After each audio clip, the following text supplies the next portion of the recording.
not identified that Ron yet, or they at least have not spoken yet. At least they're muted now. Looks like, yeah. Yeah, Ron has not texted me back, so.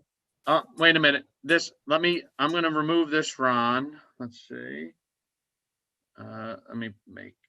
Ron's getting bad reception in the dungeon. No, I think this is Mr. Scobo coming in here. Let me see if I promote him.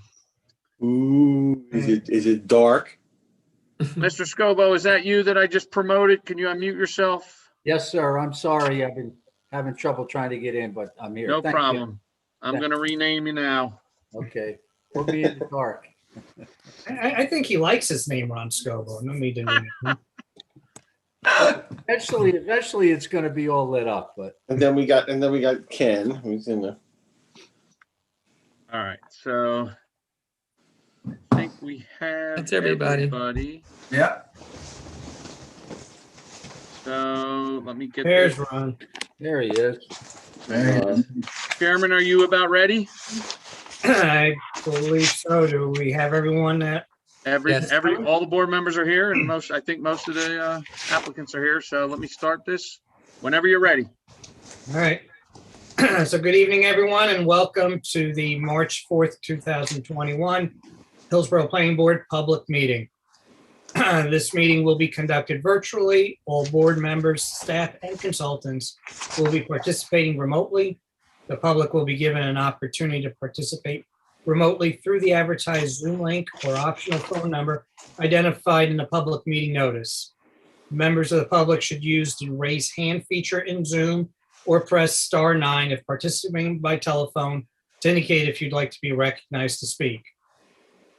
Meeting and application documents have been made available on the township website through Civic Clerk in accordance with the public meeting notice. Applicants will be presenting remotely and will identify themselves before testifying. With that, please join me in a salute to the flag.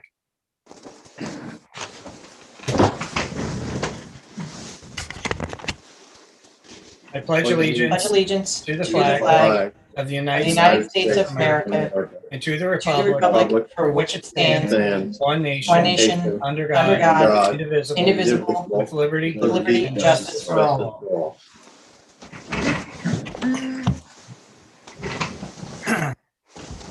Please be advised this meeting has been duly advertised according to Section 5 of the Open Public Meetings Act, Chapter 231, Public Law 1975, otherwise known as the Sunshine Law.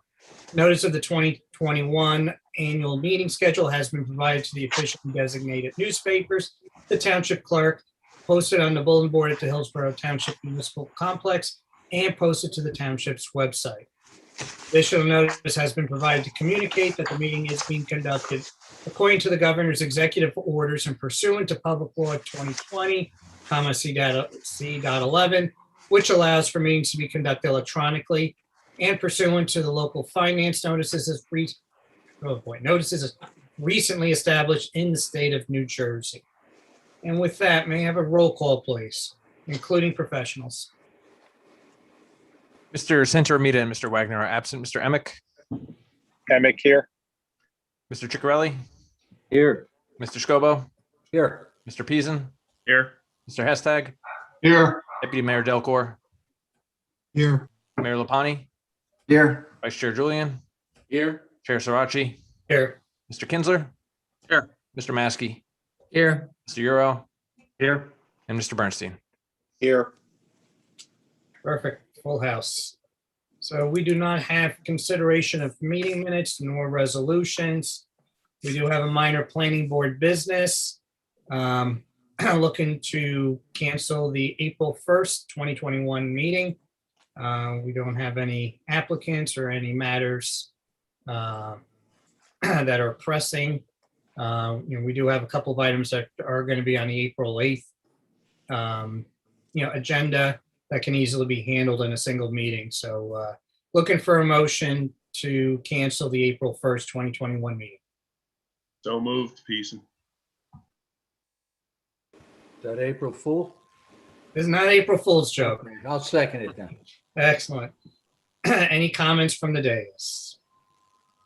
Okay, hearing none, roll call, please.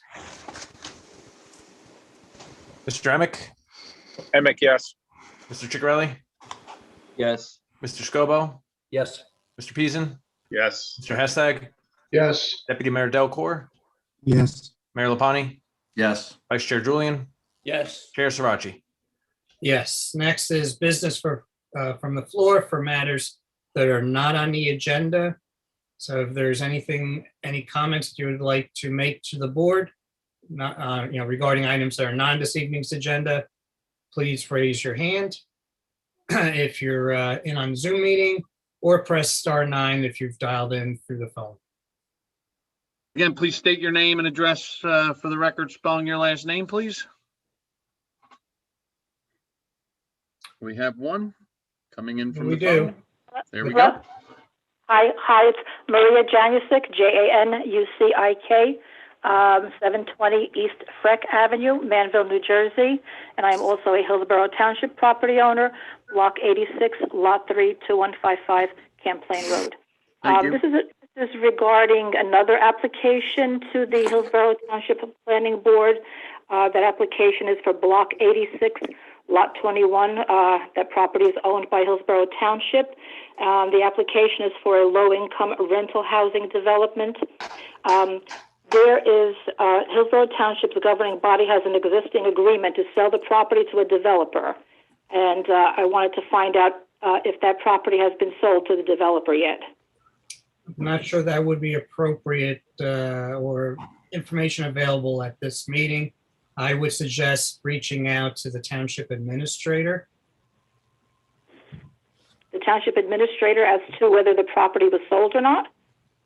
Yes, because I do not believe that information would be here for this evening. Okay, all right. Well, in regard to Block 86, Lot 21, I received, because my property directly adjoins Block 86, Lot 21, so I get information that would be required to be sent to anyone who's within 200 feet of 8621. So an application, I know that an application was sent to the New Jersey Department of Environmental Protection, the Division of Land Use Regulation, because there's freshwater wetlands on the property and there's a Delaware and Raritan Canal Commission conservation easement. So I wanted to find out if Hillsborough Township has received a response from the Division of Land Use Regulation, and were permits issued from the NJDEP for Block 86, Lot 21. Mr. Maskey, would you know that off the top of your head, or would you need to research that? Yeah, I would rather research it. Okay. Okay, and also regarding Block 86, Lot 21, I was at a meeting where it was, the meeting was to give approval to subdivide Block 86, Lot 21 into two separate lots, which would be Block 86, Lot 21.01 and Block 86, Lot 21.02. And Block 86, Lot 21.01 was the scheduled site for that proposed low-income rental housing development. But when I looked at the application paperwork recently, the site plan and most of the paperwork show the application as being Block 86, Lot 21. So if Block 86, Lot 21.01 is the site, why does it continue to show Block 86, Lot 21, which got approval to be subdivided into two separate lots? And I don't have that in front of me, so I'm not sure I can comment one way or the other. Mr. Maskey? Yeah, those approvals were granted over a year ago, so. Right. So the site plan is showing Block 86, Lot 21, but that was subdivided, and the lot that's supposed to be developed is Block 86, Lot 21.01. So why is it still showing Block 86, Lot 21, and not the actual site, which is supposed to be Block 86, Lot 21.01? I'm not sure what document Ms. Janicek's referring to, so. Yeah. The site plan, and a lot of other paperwork. Yeah, everything was done accordingly to the lot, the proper lot identifications.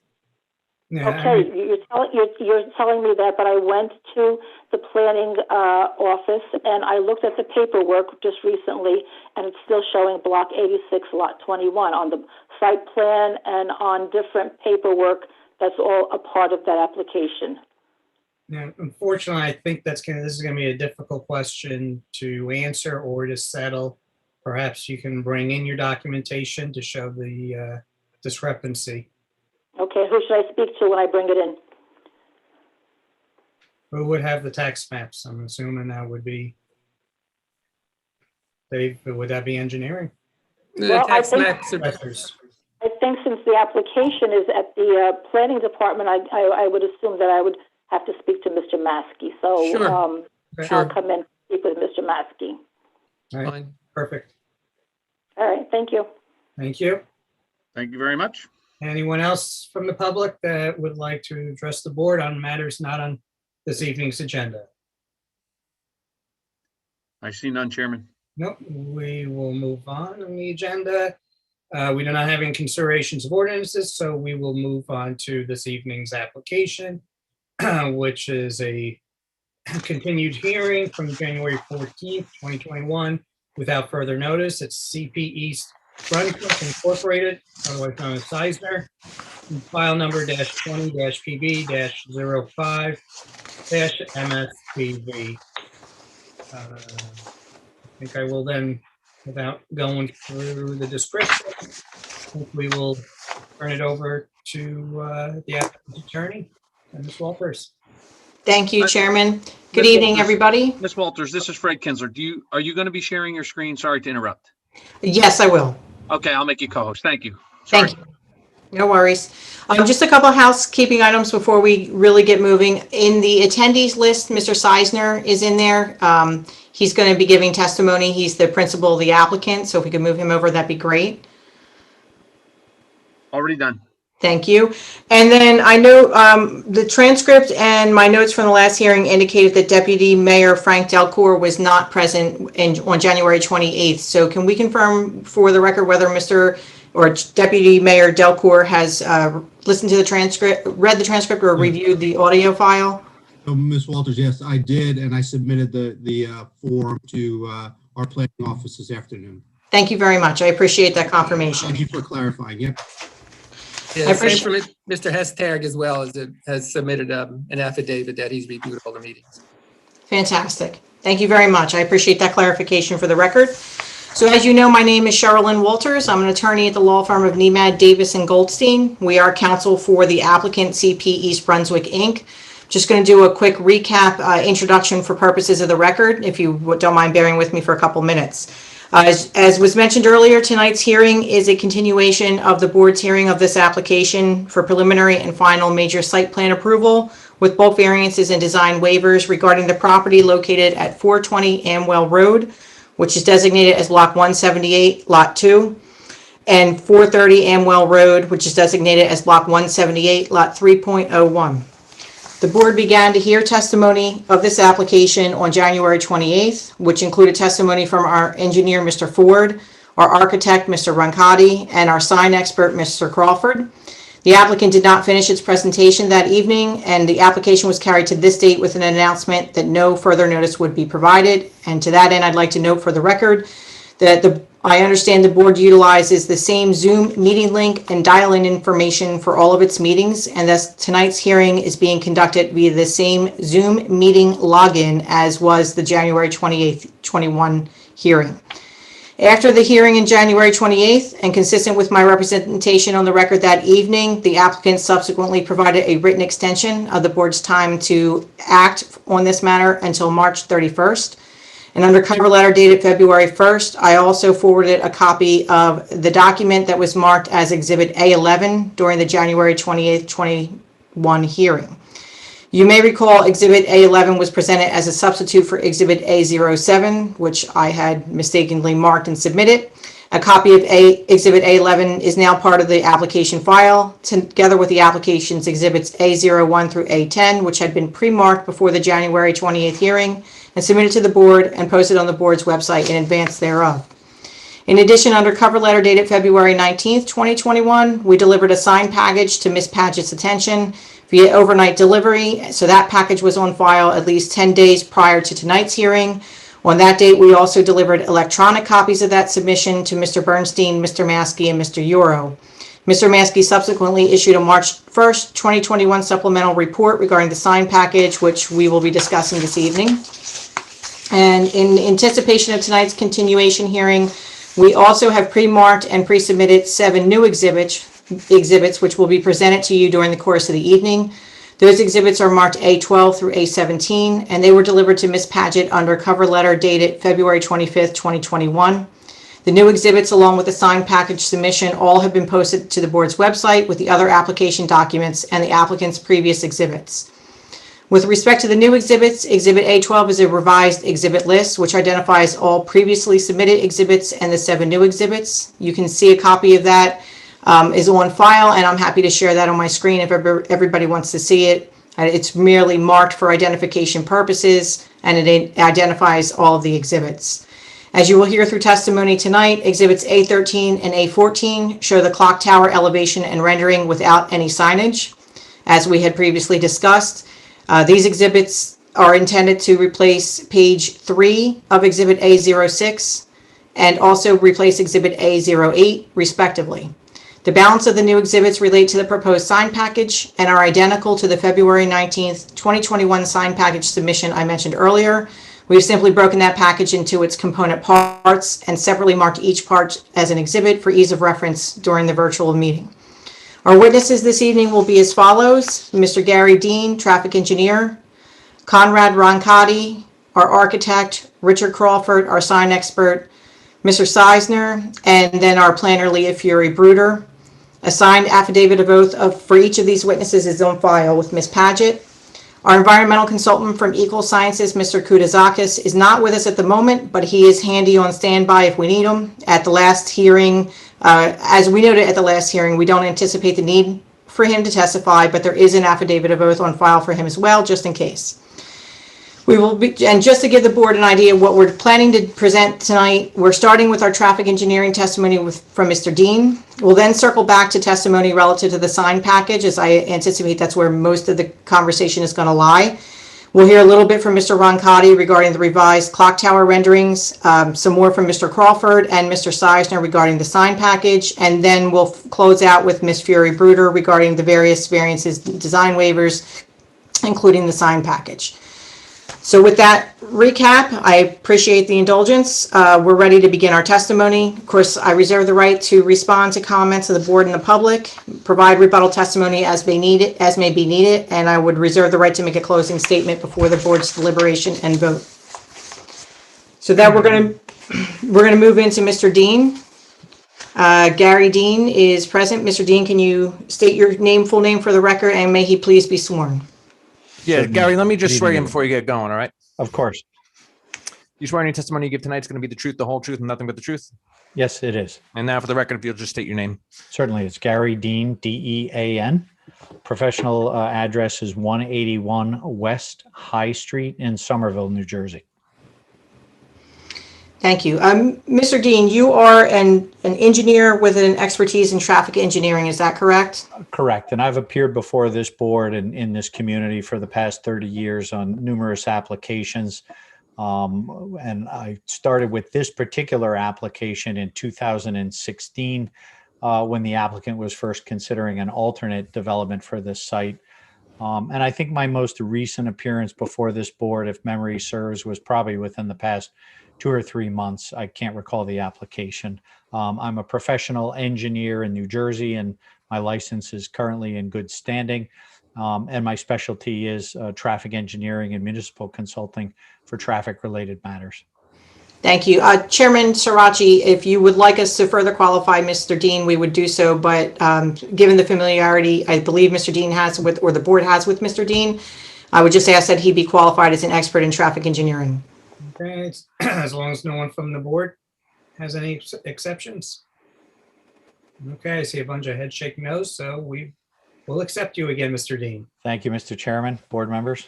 Thank you, Mr. Chair. All right, Mr. Dean, so you've already indicated you're very familiar with this site. Would you, have you prepared a traffic impact assessment for this project? Correct. It's dated March 5th of 2020.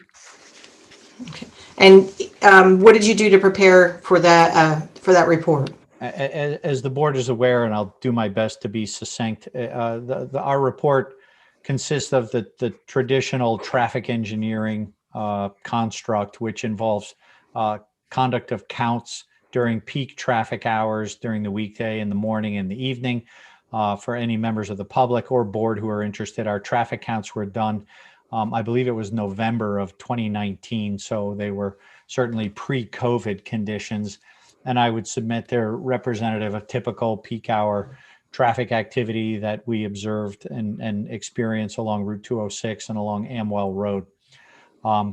Prior to that, however, and just so the board has some background, the applicant had considered an alternative development of the property that for a variety of reasons didn't quite match your town center vision, and that application was subsequently scrapped, and what you have before you represents the latest.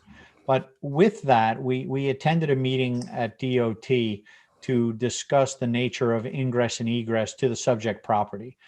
At the time, it was a restaurant concept, but as a commercially zoned site, the same manner of ingress and egress concerns apply. And the DOT favorably considered the overall concept of access to the site, which would allow for a restriping of the highway, I'll say across from Nelson's Corner, to provide a left turn lane to come in. The road has already been widened. There's just some striping in the median, if you will. And so that the site would be afforded with a direct means of ingress from both north and south Route 206. But recognizing the type of highway volumes that we have, all the parties felt it would be advisable to restrict left turn movements, given the fact that traffic can come out to Amwell Road. So those discussions and I'll say pre-application meetings with DOT occurred in 2017. As the project evolved with the concept you now have before you, we felt it was prudent to update our traffic counts in anticipation of this application. And that data is contained within the appendix of our report. But without question, Route 206 carries the highest traffic volume, roughly 1,800 or so vehicles per hour. Amwell Road isn't quite as busy, but it's still a fairly well-trafficked road with roughly 1,200 to 1,300 vehicles per hour. So a little less busy, if you will, but it's still a major county route carrying considerable traffic in an east-west direction. Our traffic study then focused on the nature of traffic that we would anticipate with the site. And given the rather boutique nature of what you've seen proposed with very small retail spaces and second floor office, this certainly isn't by any stretch of the imagination a destination type shopping center anchored by a home improvement store, a grocer, something of that ilk. These will be very, I'll say, I use the word boutique, but low volume generators that are not traditionally chain and are catering to the local community. Regardless of that designation, we did apply a traffic assumption that these would be multi-tenanted shopping center type uses. I'm pleased to say that in the morning, as we know, most retail operations aren't even open, so that our traffic in the morning essentially consists of employees arriving for either the retail stores or the office component.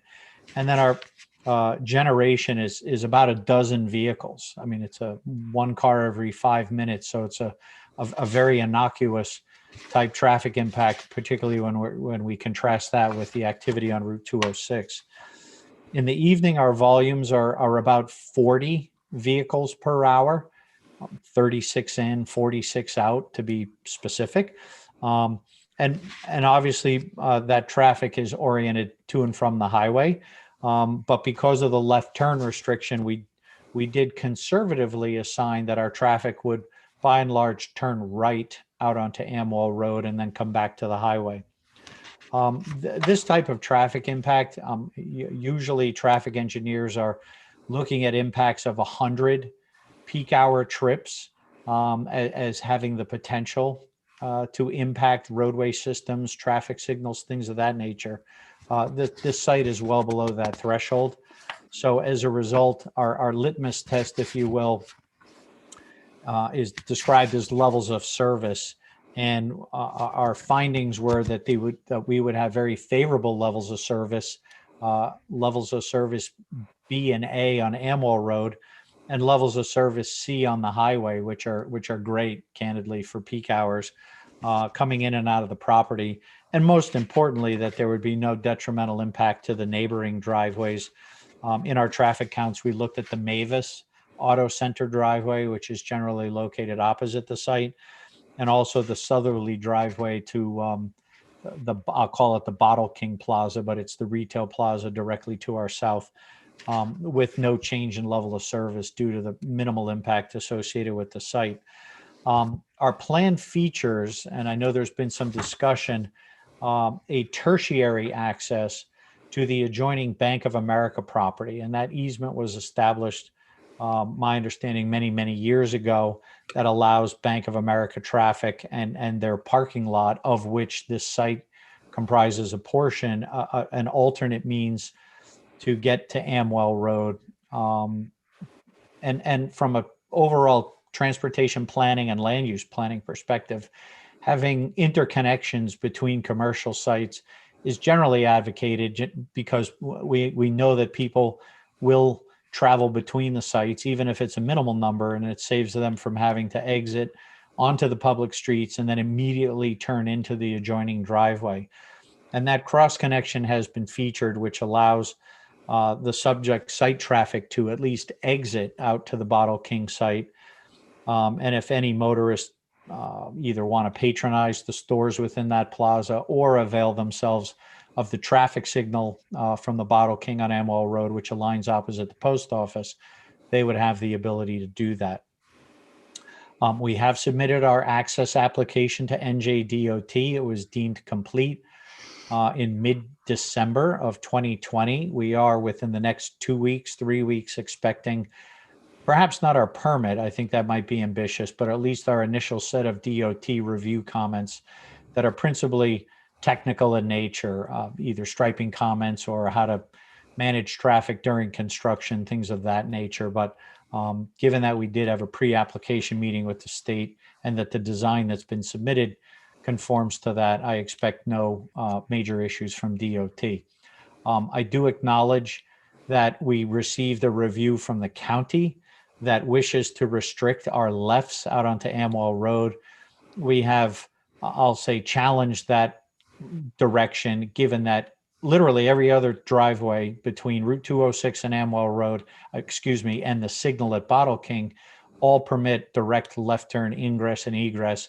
And we feel that it's a little discriminatory against this site, but that is an issue we will have to pursue with the county. In terms of the on-site circulation, I know we don't have a plan in front of us, but the buildings are basically offset from one another so that anyone that wishes to drive through the site does so at a very low travel speed and has to follow a meandering or curving alignment, in that it's not a direct shot, if you will, between 206 and Amwell Road. I find that provides a very positive traffic calming benefit. It will keep the speeds down within the plaza. As Mr. Ford indicated, we do provide adequate circulation for refuse trucks, smaller delivery vans, and fire access. There's been a commitment to add a bicycle rack to the plans. I can't speak to that with absolute authority, but we will certainly work with Mr. Euro and Mr. Maskey to figure out the best place to put that for those individuals. And that we have a certain architectural style that prevents vehicles from overhanging onto the curb so that we have adequate pedestrian circulation. And with that, I guess my final comment is my understanding is that the bypasses, the Hillsborough bypass, the Route 206 bypasses, nearing completion. And while our traffic study has assumed that all of that traffic that we have today remains on 206, it's the expectation in the future that volumes on the highway will decrease substantially once the bypass opens, so that our projections in terms of levels of service and the ability for customers to get in and out of the site will be much better, obviously, once the bypass is completed. I also note that the vision the township has to turn the current Route 206 into more of a boulevard or a main street is fulfilled with this project in terms of the building setbacks and the ability to integrate fully into that plan. So it's a convertible plan, if you will, recognizing that vision. But beyond that, I find this to be a very low impact type use. And I find that the ingress and egress is safe and efficient. Of course, we have to meet our proofs with the different outside agencies, but we do expect to get that in the very near future. And if there are any specific questions, I'd be happy to address those. Or if I missed something, Cheryl. Now, Gary, that was the easiest testimony I've ever had to lead. Thank you very much. The only question, the only question I have for you is, in the event that the tertiary egress through the Bank of America lot is not available, would that impact your opinion as to the efficiency of the ingress and egress to our site and site circulation? It doesn't. I think it's better. And I'd look to Mr. Maskey in terms of, and I like to see commercial centers where there is the ability to travel between the sites. We do have differing opinions from neighboring property owners, and I respect that. But just for the board's information, when we did our study, even though we acknowledge and recognize the benefits of that connection, we didn't assume that it was in place. Not for any particular reason. I think it does enhance circulation, but knowing that that could be a potential issue, our traffic study assumed that that connection doesn't exist, and we still have very favorable levels of service. But I do think it is a benefit to future users of the site and obviously residents of the township. Thank you. Those are all the questions. That was the only question I had for Mr. Dean. I turn it to the board. Thank you. So I'll open up to board members. Do you have any questions? Chairman, I have a question. This is Mr. Emick. Go ahead. Can you hear me? Well, this is for Mr. Dean. What happens if you're not successful with the county and you don't get that tertiary connection? Because the way I understand it, that if you can't make a left out onto Amwell and that tertiary connection is not there, are you okay with not being able to go west on Amwell? No, and actually the reason the county made that suggestion is because of the tertiary access. In other words, the county felt we don't need the left turns because your traffic has the ability to cut through Bank of America and Bottle King's parking lot in order to get to the traffic signal. We've taken exception to that, and candidly, that's our battle, our little skirmish to fight with the county. But that was their premise to making that recommendation. So if the tertiary access goes away, I am absolutely confident that the county would give us full ingress and egress with no restriction.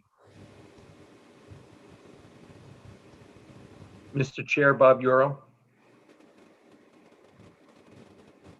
Sorry, I was on mute. Go ahead, Bob. Sorry. Mr. Dean, staying with the Amwell Road ingress egress, you still feel, in professional opinion, that it's a safe movement, even though we're traversing over 2 eastbound lanes and then a third dedicated left turn lane going east, and then the 2 westbound lanes? It's still a safe traffic movement? I do, and I buttress that opinion with just looking at the number of other driveways. The post office even has an unsignalized driveway. Mavis, Krauser's, Petrock's liquor store, they're all permitted left turns. And to the best of my knowledge, and certainly through the review of the police department, no one has indicated that that is a problematic movement. So I kind of have to temper it with what I know from that corridor. And that's why I say, in my opinion, the county has unfairly discriminated against this one particular site to say, even though everybody else can make a left turn, including the Shell station, your site can't. And I would say of all of the other uses from 206 down to the light at Bottle King, all of those uses are busier than I would expect this particular site to be.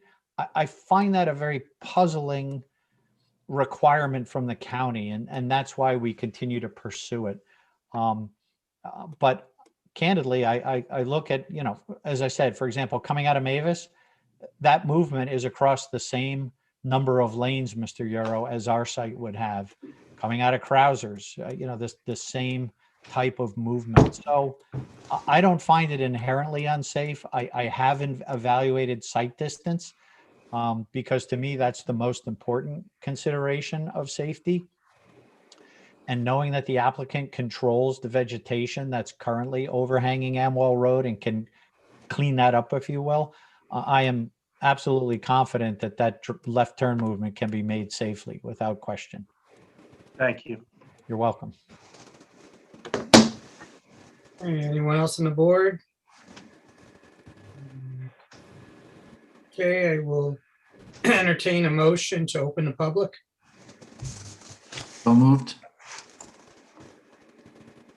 Second. Who was the second? Second. Okay, all in favor? Aye. Aye. Aye. Aye. Okay, if there's anyone in the public that would like to question Mr. Dean on his testimony, please raise your virtual hand or press *9 if you're on the phone. And I do see a raised hand. Okay, please state your name and address for the record, please. Spelling your last name. These are questions for Mr. Dean. Hi, it's Maria Janusik, 720 East Freck Avenue, Manville, New Jersey. Could Mr. Dean give a little bit more of an explanation regarding the easement that he mentioned? I'll do my best. And when this parcel was created historically, I believe it was entirely owned by Bank of America. And because it was surplus property, they didn't need it for their primary banking operations, but retained it to allow for some overflow parking for either employees or customers. Gary, before you move on, maybe it'd be helpful if I put up on the screen. Oh, Sure. Yeah, and then that way that could be helpful. So I can put up the existing features plan and then show the site plan after that. All right, so we can show the existing parking field and then what's proposed. Thank you. Okay, but if it could be a little bit more explanatory for me, I'm on the phone, so I don't see that. So I don't have that visual. So if I could get more of an explanation, I would appreciate it. Sure. I'll do my best. This was an easement that was created by the prior property owner that allowed their customers, employees, what have you, to park on the subject premises, but have a means of egress to get to the internal circulation for the bank itself, and then ultimately to the neighboring Bottle King property. And that it runs with the land. I can't speak with any more knowledge other than it runs with the land, and it is an easement to the benefit of this site that allows this site's traffic the ability to circulate among the adjoining commercial sites. So this easement, is it on lot 2 or on lot 3.01? I don't know the numbers. It's on the Bank of America property, which is immediately south of the subject site. Bank of America property. Okay, all right. Because I see two applications. One is for it says that there's a narrative for lot 3.01, and there's a narrative for lot 2. So I don't know why there's two different applications here, and it's very confusing. If I may, maybe I can. Hi, my name's Sherilyn Walters. I'm the applicant's attorney. Let me see if I can help you out with that. So the subject property is lot 2. That is the lot that we are proposing to develop. Lot 3.01 is the adjoining lot with the existing Bank of America building. And the reason the application lists both lots is because we were proposing in the easement area that Mr. Dean described to create an exit driveway that doesn't currently exist. The easement's there, but the physical driveway does not currently exist. So because we're proposing an improvement on that lot had to be included as part of this application. But aside from that exit driveway, we're not proposing any other improvements on the Bank of America lot, with the exception of a potential sidewalk along the Route 206 frontage, which my client is pursuing at the request of the board. So that's why the Bank of America lot appears to be included. It is not two applications, it is a single application. So lot 3.01 is the lot that Bank of America is on? That's correct. Okay, and so the easement is on that lot? Yes. There is an easement that is granted for the benefit of Lot 2 that crosses over Lot 3.01. Okay, and so Bank of America owns both lots? Bank of America owns Lot 3.01. The lot that is under the subject of the application, the primary purpose of this application, they sold that to my client, the applicant, CP East Brunswick. Bank of America used to own both lots. So lot 2 is lot 2, and so all right. This is very confusing because of the two applications and this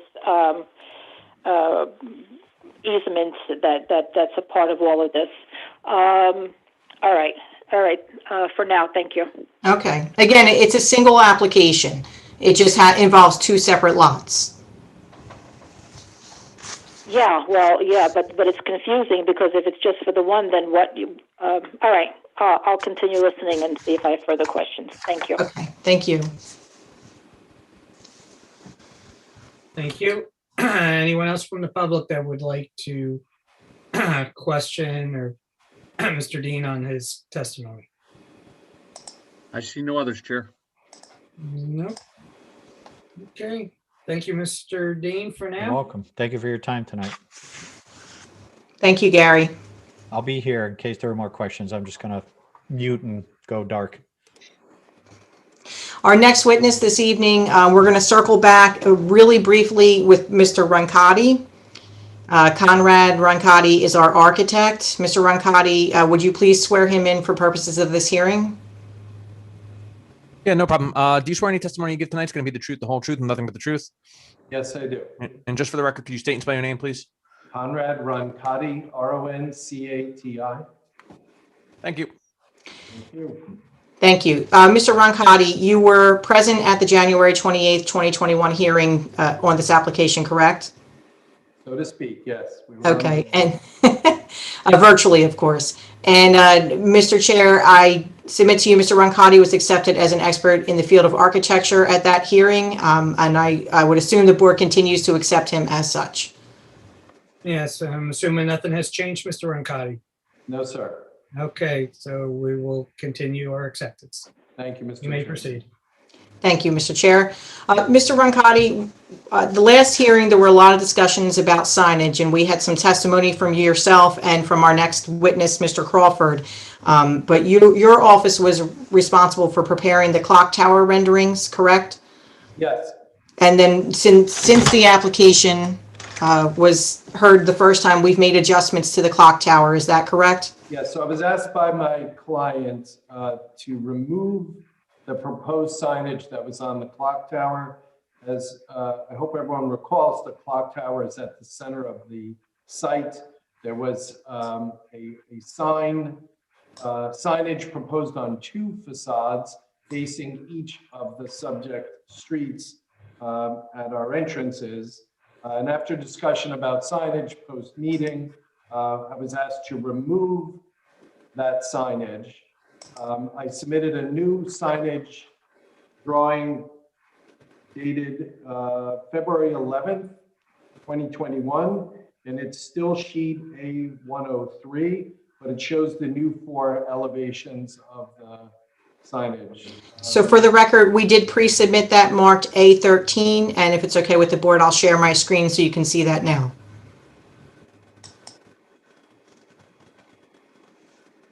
So this is the drawing A103. It's Exhibit A13 dated 2/11/21.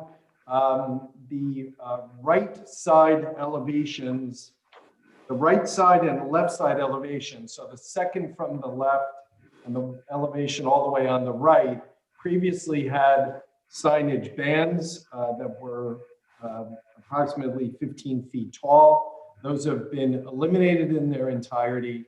The windows that were already present on the other two facades, the stacked window and transom, were repeated so that all four sides are the same.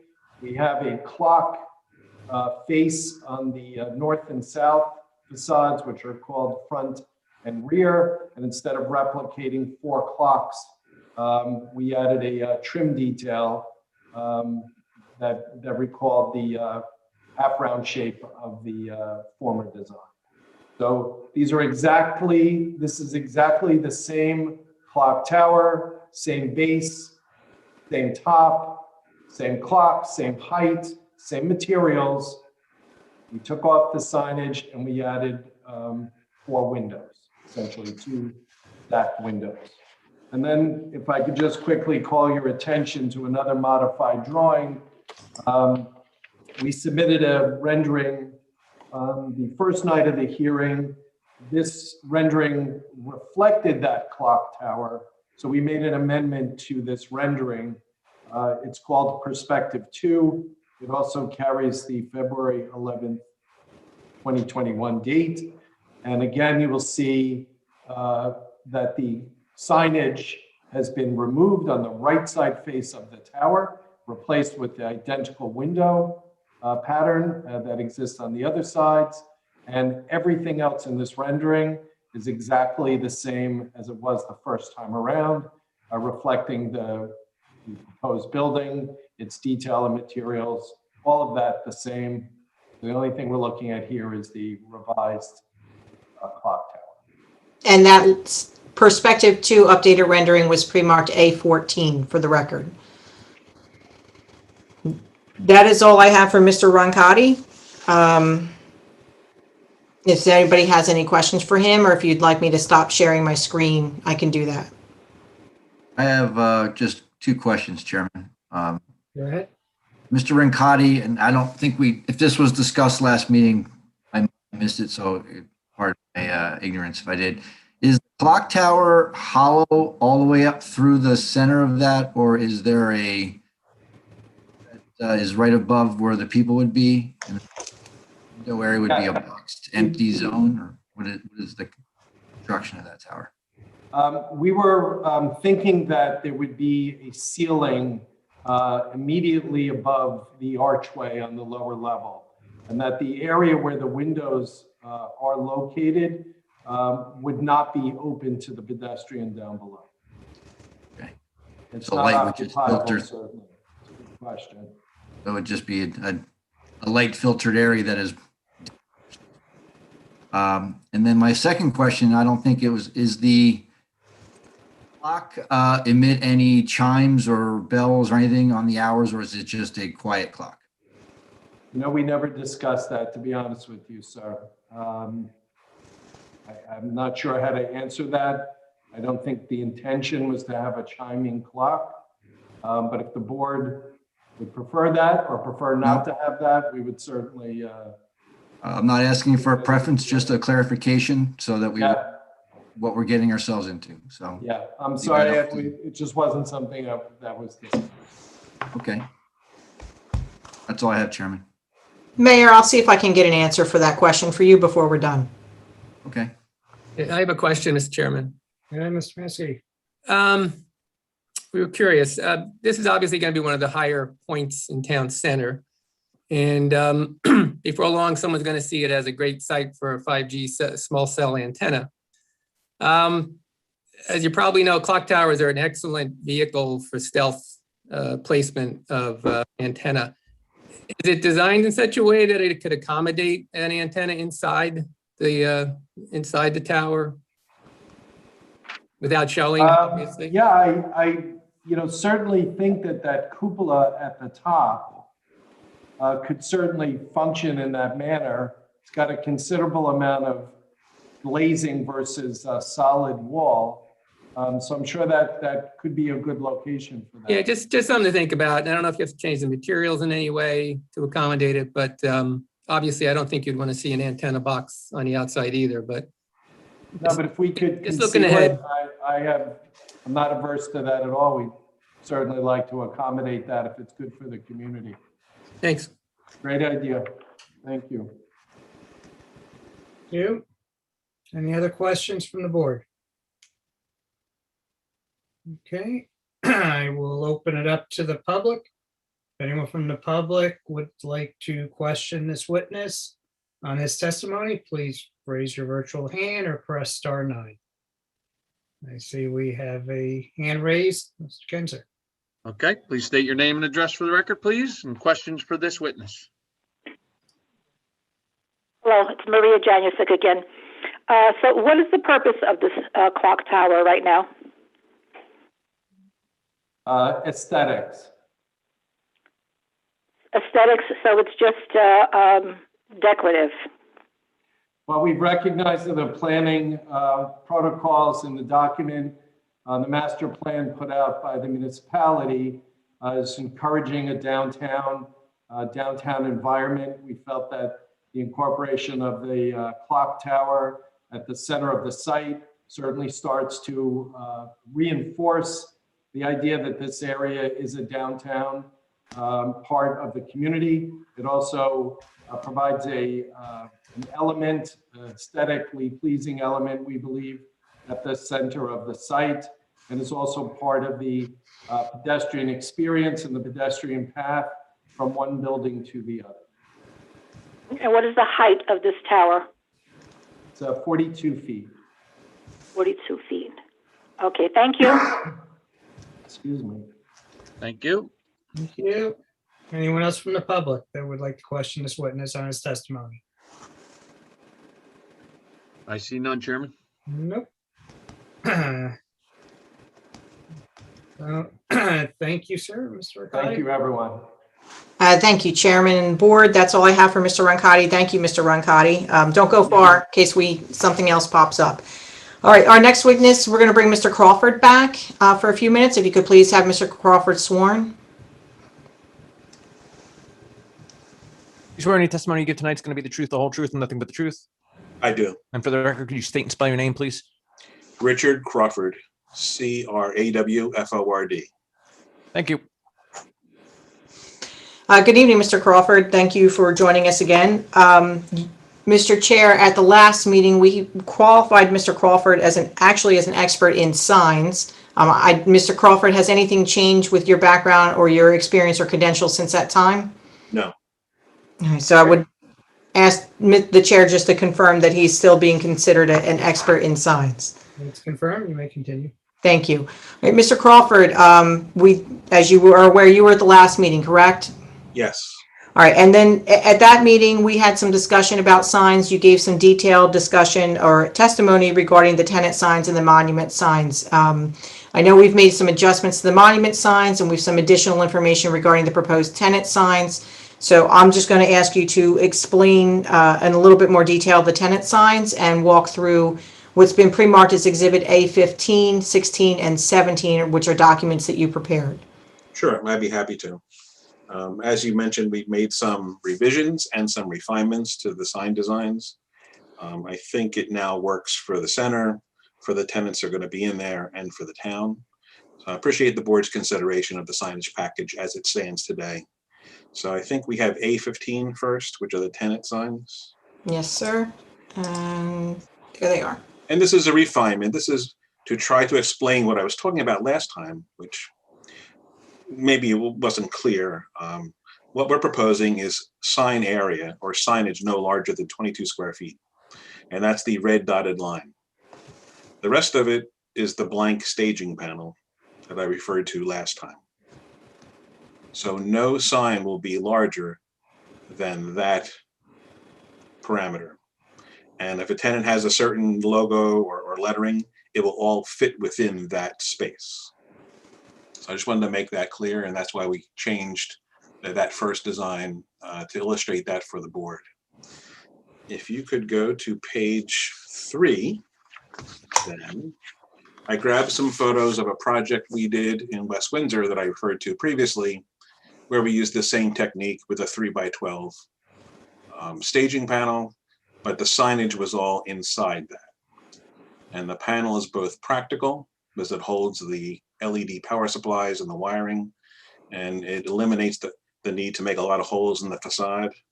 And it's also decorative. It's an architectural detail, essentially. So these are from the project in West Windsor, just to give you an idea of what it would look like when this project goes forward. And then if we could go to page 4, I apologize for the Yoga Soul element here. Between my design program and the PDF, that L is supposed to be inside. So there were 28 tenants in West Windsor. I took a random 4 just to show the board how the sign area fits within the dotted line, within the 22 square feet. And I noted to the right what the actual sign area was of each tenant. And I would wager to say here at this center, no sign will be 22 square feet. It will, however it's configured, it will fit within that bounding box. I did read the supplemental report from the township in regard to the sign area. And I just suggest to the board, we are trying to find a way for the board to see that the signs are 22 square feet and not 36 square feet. If we come and ask for 36 square feet and you grant it, other applicants are going to come in and say, oh, you gave them 36 square feet. Why not give us 36 square feet? We're not asking for that sign area. We're asking for you to not consider the staging panel as sign area. I'd have to respectfully disagree with the zoning officer, Mr. Gorman. I don't think the staging panel is sign area. I think it's a structure. If the staging panel was a contrasting color, then we would come in and say it's 36 square feet. It's a 3x12, but it's white on white. We're not trying to contrast anything. We're not trying to draw attention to anything. We're just trying to apply an architectural detail to the building and then also have a practical aspect to it, to have the wiring and the LED power supplies inside the staging panel. So I offer that to the board's for the board's consideration. That it's not sign area. It is just a design element. So then we created a rendering, which I think is A16. And this, I just did one sheet to give the board an idea what those signs would look like on the building. And I've been designing signs for 38 years. To my eye, these signs are appropriate. They're not overly large. The staging panel doesn't make them look larger. It all seems in proportion and complementary to the design and architecture of the building itself. So we're trying to stay within the spirit of the code, but provide adequate identification to the businesses and the tenants that will be in the center. And we've included the signs up at the top. We don't know if that's going to be one tenant or two at this point, but we thought it'd be important to show those as well. So, Mr. Crawford, while we're here, before we move on to the monument sign, just a couple of points of clarification. You mentioned that we don't know if it's going to be 2 or 1 tenant on the second floor. Isn't that true of all the proposed signs? In other words, we're allowed 1 tenant sign per tenant. The floor plans that were submitted showed 3 potential retail spaces on the first floor, 1 office on the second floor, but we heard from Mr. Roncati at the last meeting that could potentially be 2 office spaces.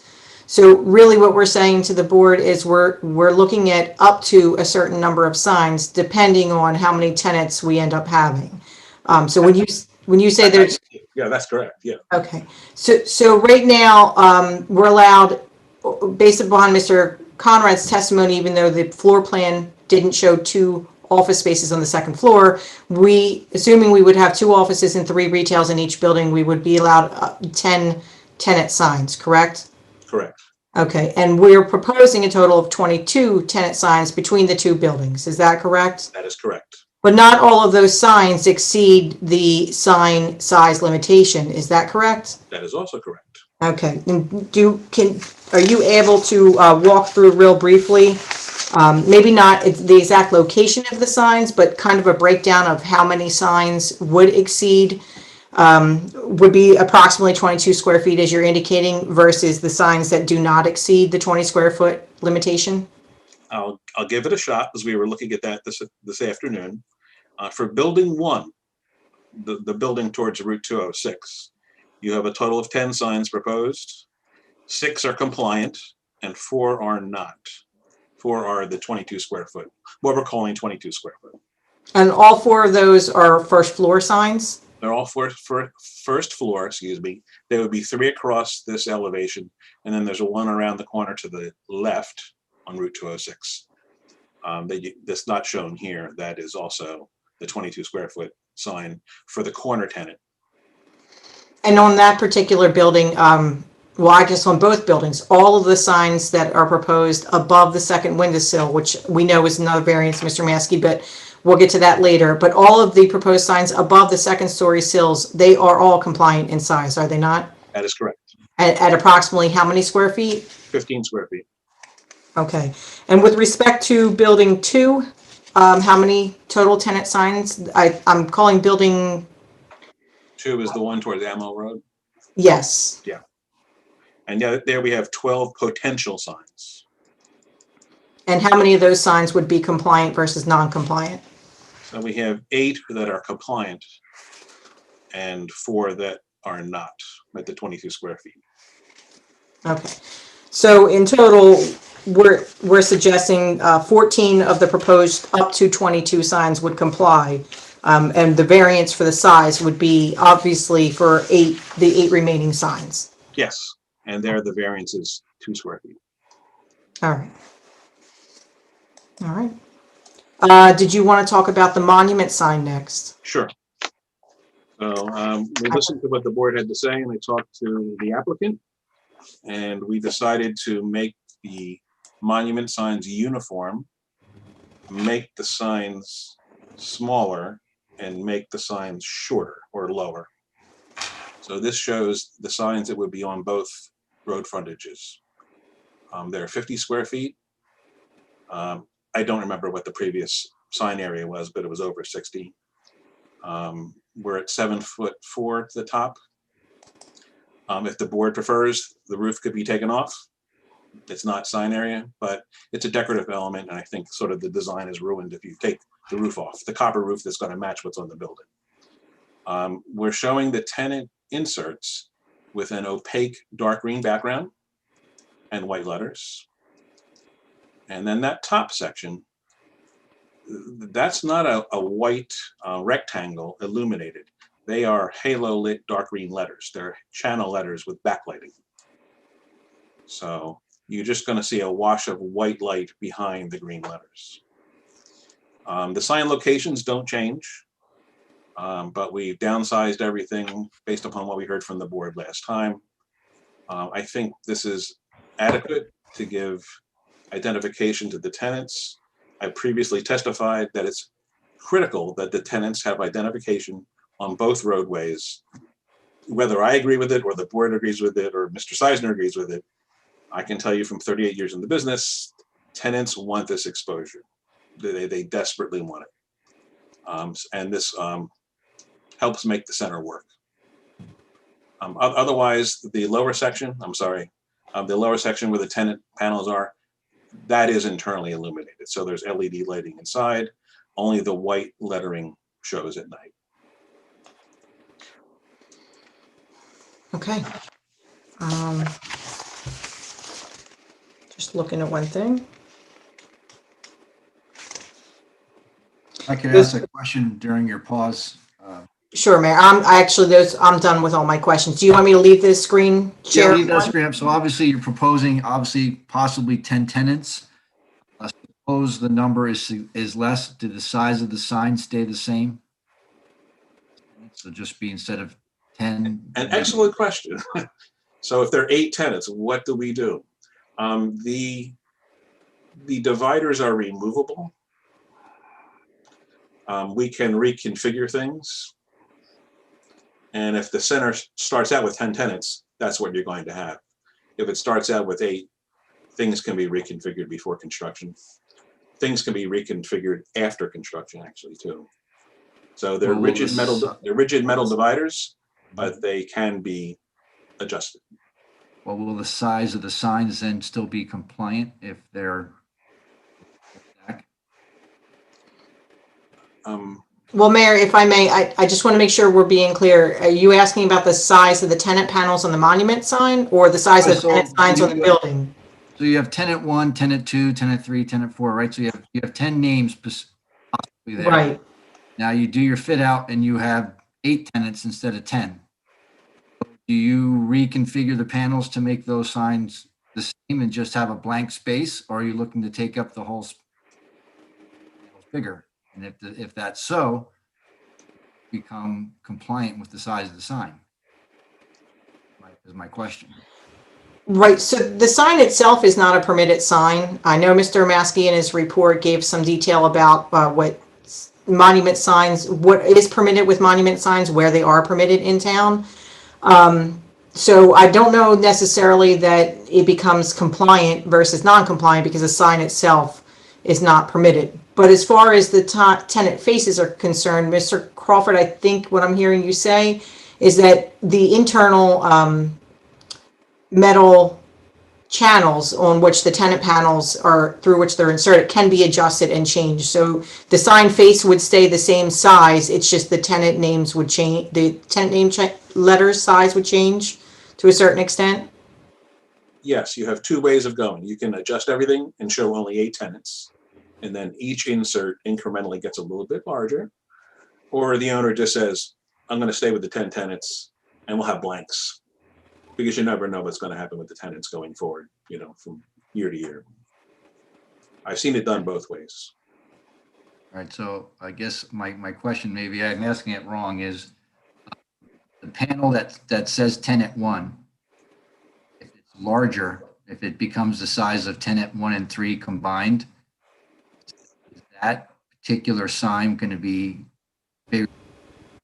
Maybe Mr. Maskey can answer that question if I'm not really sure. Because obviously we're approving a sign, the outer side of the sign, the size, for example, but all the little pieces inside, are they regulated to the size that they can be? I guess better way to ask the question. Yeah, Mayor, as Ms. Walters alluded to, it's not a permitted sign, period. Mm-hmm. Provided was what's permitted in other parts of the town. So basically the board has the ability to, if you're going to permit a non-permitted sign, you can decide what the standards are going to be for this sign. Okay, so we can decide that. All right. Yeah, because it's a prohibited sign, so there aren't any standards directly applicable to this sign. You know, I did in that supplementary report give you how we handle it in other places. So for instance, the maximum for the green area, shall we say, is 85% of the total sign. This is in other zones, not in this zone. The maximum height of letters is 16 inches. The minimum height of letters is 8 inches. So that would be, if you were in one of the other commercial districts, those would be the standards you'd have to apply. In this case, it's a prohibited sign. The board can basically condition it as it sees fit.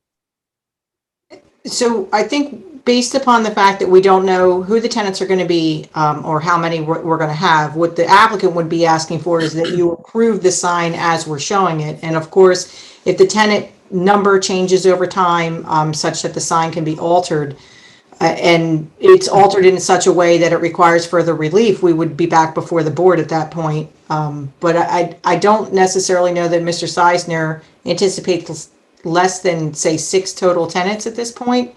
So even if we doubled up a couple of them, the sign face itself, the tenant sign face itself isn't going to change. Okay. So obviously we can see what happens in the future. I just was trying to get some clarification as to what the plan was with the sign.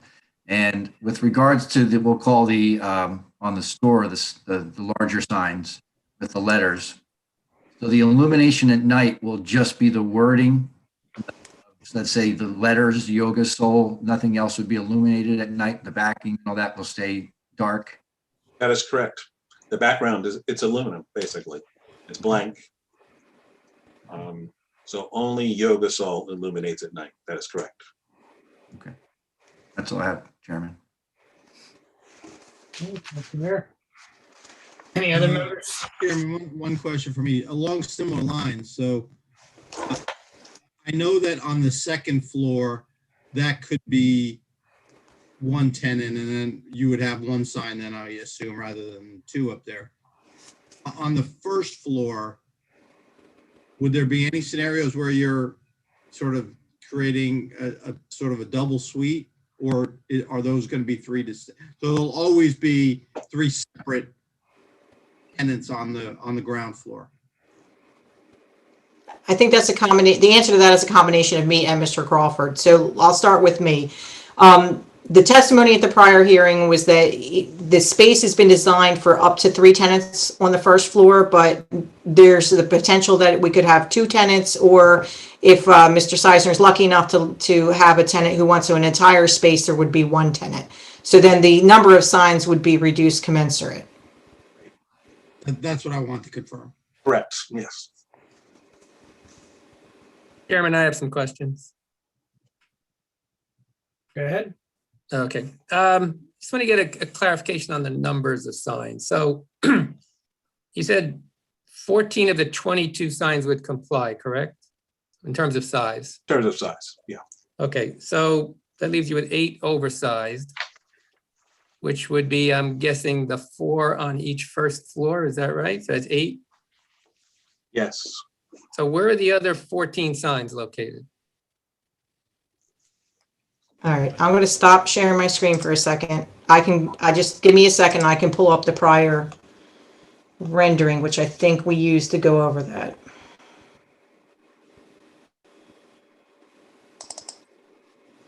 Yeah, Cheryl, I had to look at this to figure out both the various signs. Yeah, we walked through it at the last hearing. I'm just trying to figure out which rendering is best to share here. If I can get them to open. All right, if I pull up, let me see if this helps. Bear with me. Okay, so this is all part of Exhibit A06 that was marked at the prior hearing. And these are the sheets A101 and A102 that talk about the first and second buildings, give you the elevations and the floor plans. And this is what we use to walk around the building to identify them. So I'm going to go back up, Rick, to sheet A101 of Exhibit A06. I'm going to try to zoom in a little bit on the buildings, and maybe we can walk around the buildings again. So right side parking elevation, 3 first floor tenants at 22 square feet or 36 square feet, whatever your inclination is. And then there are 2 18 1.5 foot by 10 foot signs up top for the second floor tenants. Those are compliant. Those are compliant. So that's 5 signs so far. And then to the what is termed the rear elevation, to me, facing the clock tower, there are 2 up for the second floor tenants. Okay, 7. And they're both compliant. Right. And then the Route 206 front elevation has 1 first floor and then 2 up top for 3 more, and that's 10. So you have 6 compliant and 4 non. But there's 10 facade signs on this one building, correct? Right, on the 3 different sides. Yeah. Whereas, and then you're only permitted 1 per tenant. So it would be a maximum of 5 if the top floor was 2 offices and the bottom floor was 3 retail. Right. Now, I think the other thought was that most of these signs aren't visible from the roadway. Well, they're visible somewhere. Yeah. So we're talking about signs not visible. Basically 10 signs per building plus 2 somewhere, right? Yeah, it's 10 signs on this building, 12 on the next. So we can walk through that one too. Okay, now I get it. I get it. An observation on those the second story signs. First of all, it looks like they barely fit under the peak. But secondly, They're touching each other. That's one large sign with two names on it. What's the size, the combined size of it? We're not proposing combining them. They don't touch each other? No. If there's only one tenant, there's only going to be one sign. No, but you're showing two. Yeah. So 3 by 10. If you 30 combine. square feet, 30 square feet. Yeah. Okay, But so those- that wouldn't comply. They're separately mounted signs, though, are they not, Yes. Rick? They're not actually one sign. I know they look like, from a massing standpoint, Mr. Maskey, they look like one sign, but Yeah, I they're understand they're not. they're separate signs. But if they're touching, are they separated by any appreciable distance? I don't know that your ordinance says that if they're touching, they're considered a single sign. We'll make them not touch. Yeah, we'll separate them so that they don't touch. All right, well, they're, okay. Fine. You're only allowed one anyway, but, okay, so now I get the idea where they all are. And just for the board's edification, this question about what constitutes the square footage. That is how the sign ordinance has been and is enforced. They're 36 square feet. If the applicant's looking for an interpretation of the ordinance, obviously, I'm sure they're aware they have to go to the Board of Adjustment for an interpretation. This isn't the board where you get an interpretation of the ordinance. We understand that, Mr. Maskey. Thank you. Okay, so they are variances regardless. And even if they were 22 square feet, they'd still be variances because it's 20 square feet is the max. We acknowledge that. Okay.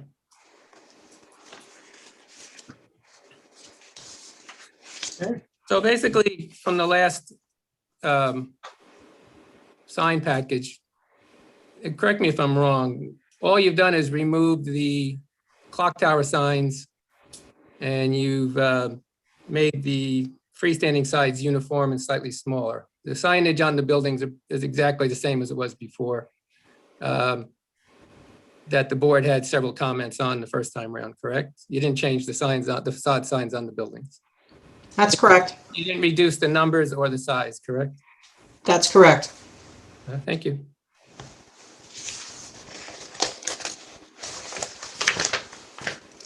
Any other questions, Mr. Crawford? Yeah, I'm sorry. Number 3 on my supplemental report of March 1st. The number of design criteria, maybe if Mr. Crawford could just those to see how it complies or doesn't comply with those. They would be waivers, but maybe you could walk through them. Mr. Crawford, do you want to do that, or you want me to go back to Mr. Conrad, Mr. Roncati? I'm looking for the memo. For the design criteria?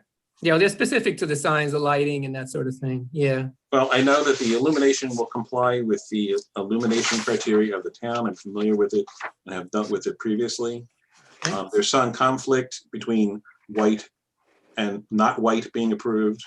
The color of the center is white. I mean, that's the trim color. So the lettering is going to be white on the monument signs. Landscaping, I can't comment on. We just tried to create a cohesive package that was complementary to the building and complementary to the colors that the applicant preferred. The tenant signs are uniform on the building.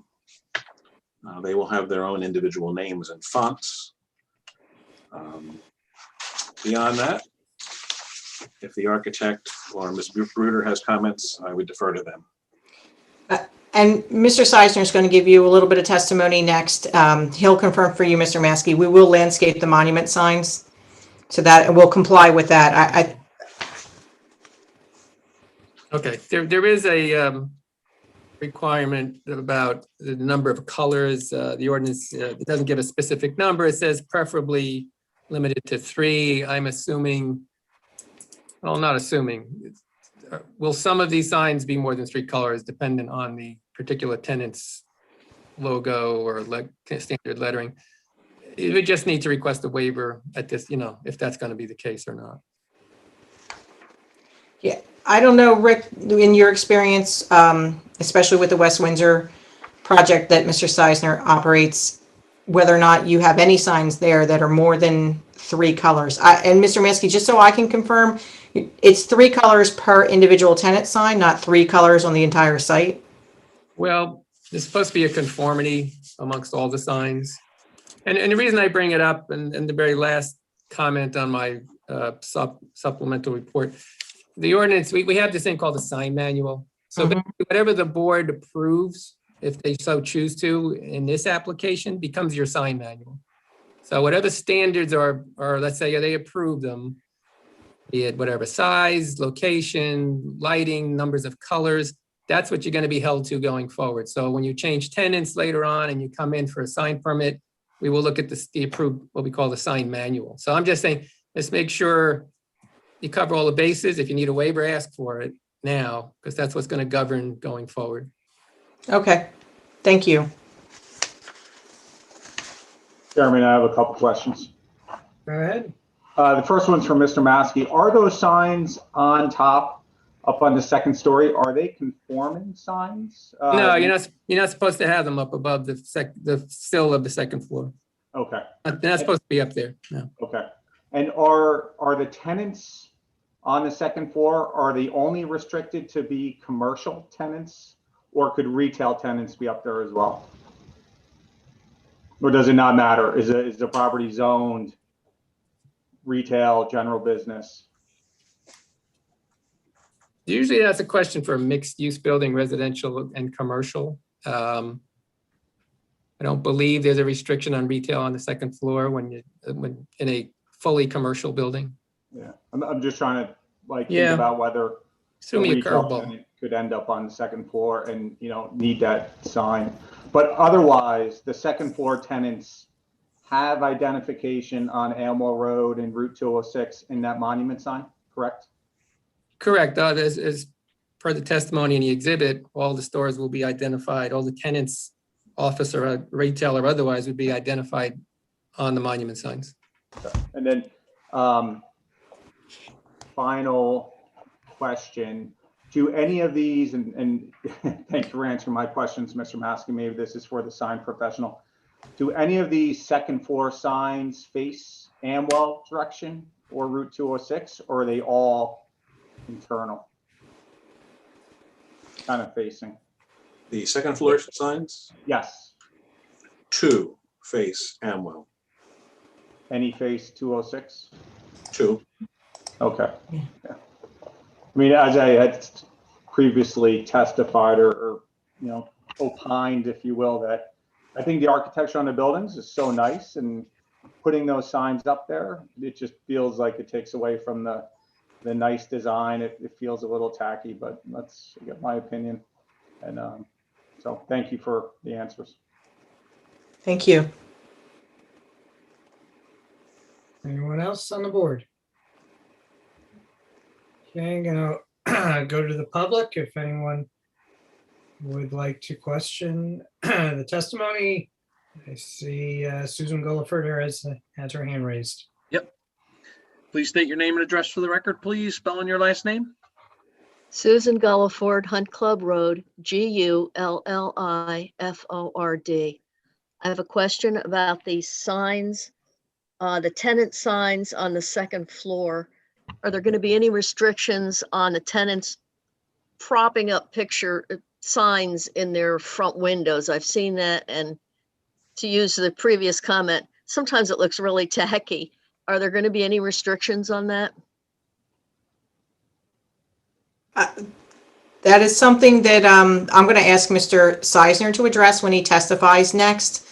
I can tell you it's not his practice. He'll have a manual and kind of a rules and regulations for the operation of the property. And based upon my experience in working with him for several years on multiple projects at this point, I can tell you that's not his practice to allow that, but I'll let him confirm. Okay, thank you. That's my only question on the signs. Thank you. Thank you. Susan. Anyone else from the public? We have a hand raised. Again, please state your name and address for the record, please. Yes, Maria Janusik. There were a few references made to a prohibited sign. Which sign does that refer to? Well, those comments were in reference to the monument sign, the proposed monument sign. There's a standalone monument sign proposed at the entrance at Amwell Road and a second one proposed at the entrance of Route 206. And freestanding monument signs are not permitted in the zone. So you have to apply for a variance, Yes, or waiver? we've asked for a variance for the signs. You have to ask for a variance. Okay, so that's, now, okay, so before you can make any decisions about that, you have to be sure that you're getting that variance. Yes, the board's aware that we've asked for it, and we have a planner who will testify as our last witness who will speak to the variances. Okay. Now, there was also mention made of 8 tenants or 10 tenants. How many tenants can be accommodated by this project, and also how many are permitted? A maximum of 10 can be accommodated by the project, 5 in each building. I don't know that there's a limitation on the number of tenants. I don't believe there is. Mr. Maskey's shaking his head no. So you're saying there's a maximum of 10? We're saying we're proposing no more than 10 for the property, but the zoning doesn't limit the number of tenants. Oh, okay. So you could make it have even more than 10 tenants there, you're saying? No, well, by the ordinance we could, by the building design we cannot. Okay. All right. So when this project is finalized, will you have a definite number as to how many tenants will be there? Not at the time of approval, no. That will be determined by market considerations. If the project's approved and the buildings are built, the property owner will attempt to lease out the spaces, and the market will drive how many tenants we end up with. Right now, the floor plans show a possible 3 retail tenants on the first floor of each building, and an office space on the second floor, which could be split into 2 office spaces. And that is the concept for the project. Office on the second floor, 2 or 3 retail on the first. Okay. All right. Thank you. Thank you. Thank you. Again, anybody else have questions for this witness, the sign witness, Mr. Crawford? I See do none, not Chairman. see. Nope. Thank you, Mr. Crawford. Thank you. Thank you, board. Thank you, Mr. Chair. Our next witness is Mr. Irv Seisner. Do you mind if we take just 5 minutes right now?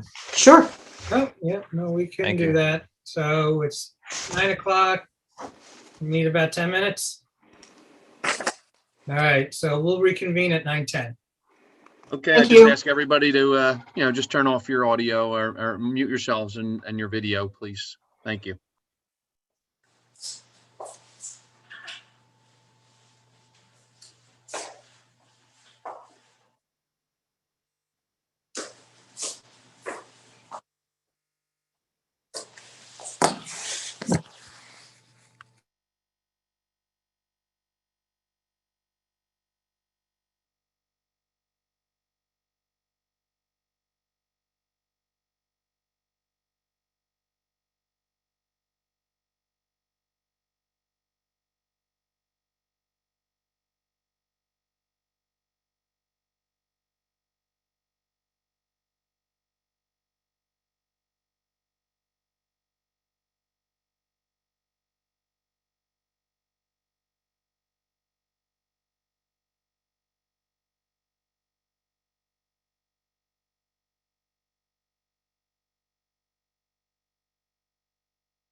So Curdy, no baseball today?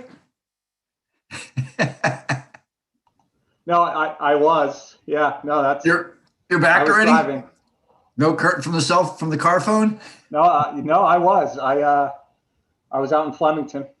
Oh yeah? Yeah. When do they actually start playing? Soon? It's a good question. Yeah, I think if the weather cooperates by the end of March. Yeah. Yeah, they have there's a tournament coming up, a St. Patrick's Day tournament coming up. So. Ooh, outside? Well, yeah, I mean, could be. And hockey, of course, got extended because of COVID. So hockey's not going to end until April. So there will be, overlapping seasons. That'll be interesting. You have to have multiple uniforms in the car and you change on the fly. You know it. Yeah. The bliss of having a multi-sport kid. That's awesome. Yeah, he enjoys both of them. Oh. He wants to actually take up golf now. And I'm like, come on, let's go easy. At least that's something you can still play, Kurt. Right. And going from hockey to golf, it's pretty similar. Yeah. And the puck doesn't move. I mean, the golf ball doesn't move. Right. That much easier. Mm.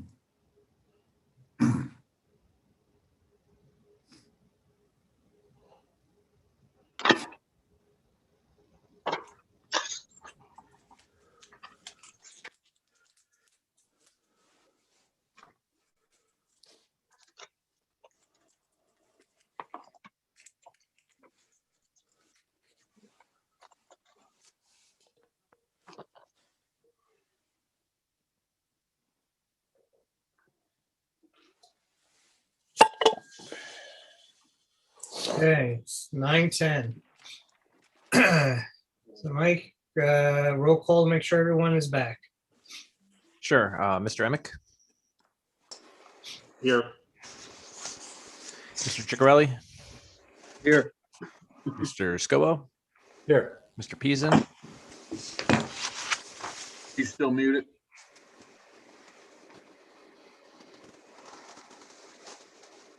Maybe we'll come back to him, Mike. sure. Mr. Hestag, Here. Deputy Mayor Delcor, Here. Mayor Lapani, Here. Vice Chair Julian, Here. Chair Saraji, Here. and Mr. Kinsler. I know you're there. Mr. Maskey, Yep. Mr. Euro, Here. and Mr. Bernstein. I think so. I'm trying, Mr. Bernstein. Mr. Peason's unmuted, Mike, if you want to check. I am here. Okay, thank you. Has nothing to do with you, Miss Walters. It's what I think I'm here. Okay, so we're back on the record, Mr. Chair? Yes, we are. All right, are you ready for my next witness? Yep, please proceed. Thank you. I'd like to call Mr. Irv Seisner, who all of a sudden I don't see on the screen. Yes, I'm not sure where he went. I'm not sure either. He might, you know what? I called him, so that might have disconnected him. I will keep an Lost eye your out. witness. I'll have to wait for him to call back in. I'd like to say we'd move on without him, but he is my next witness.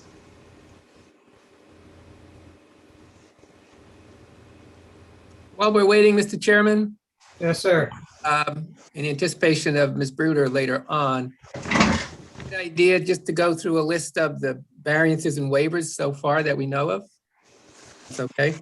Sure. Go right ahead. So we're all on the same page. All right, so variances would be minimum lot area for lot 2, minimum lot width for lot 2, maximum front yard for lot 301, maximum height for lot 301, non-compliance with tree replacement, 100% trees removed, only 60% permitted, 160 required, 19 proposed.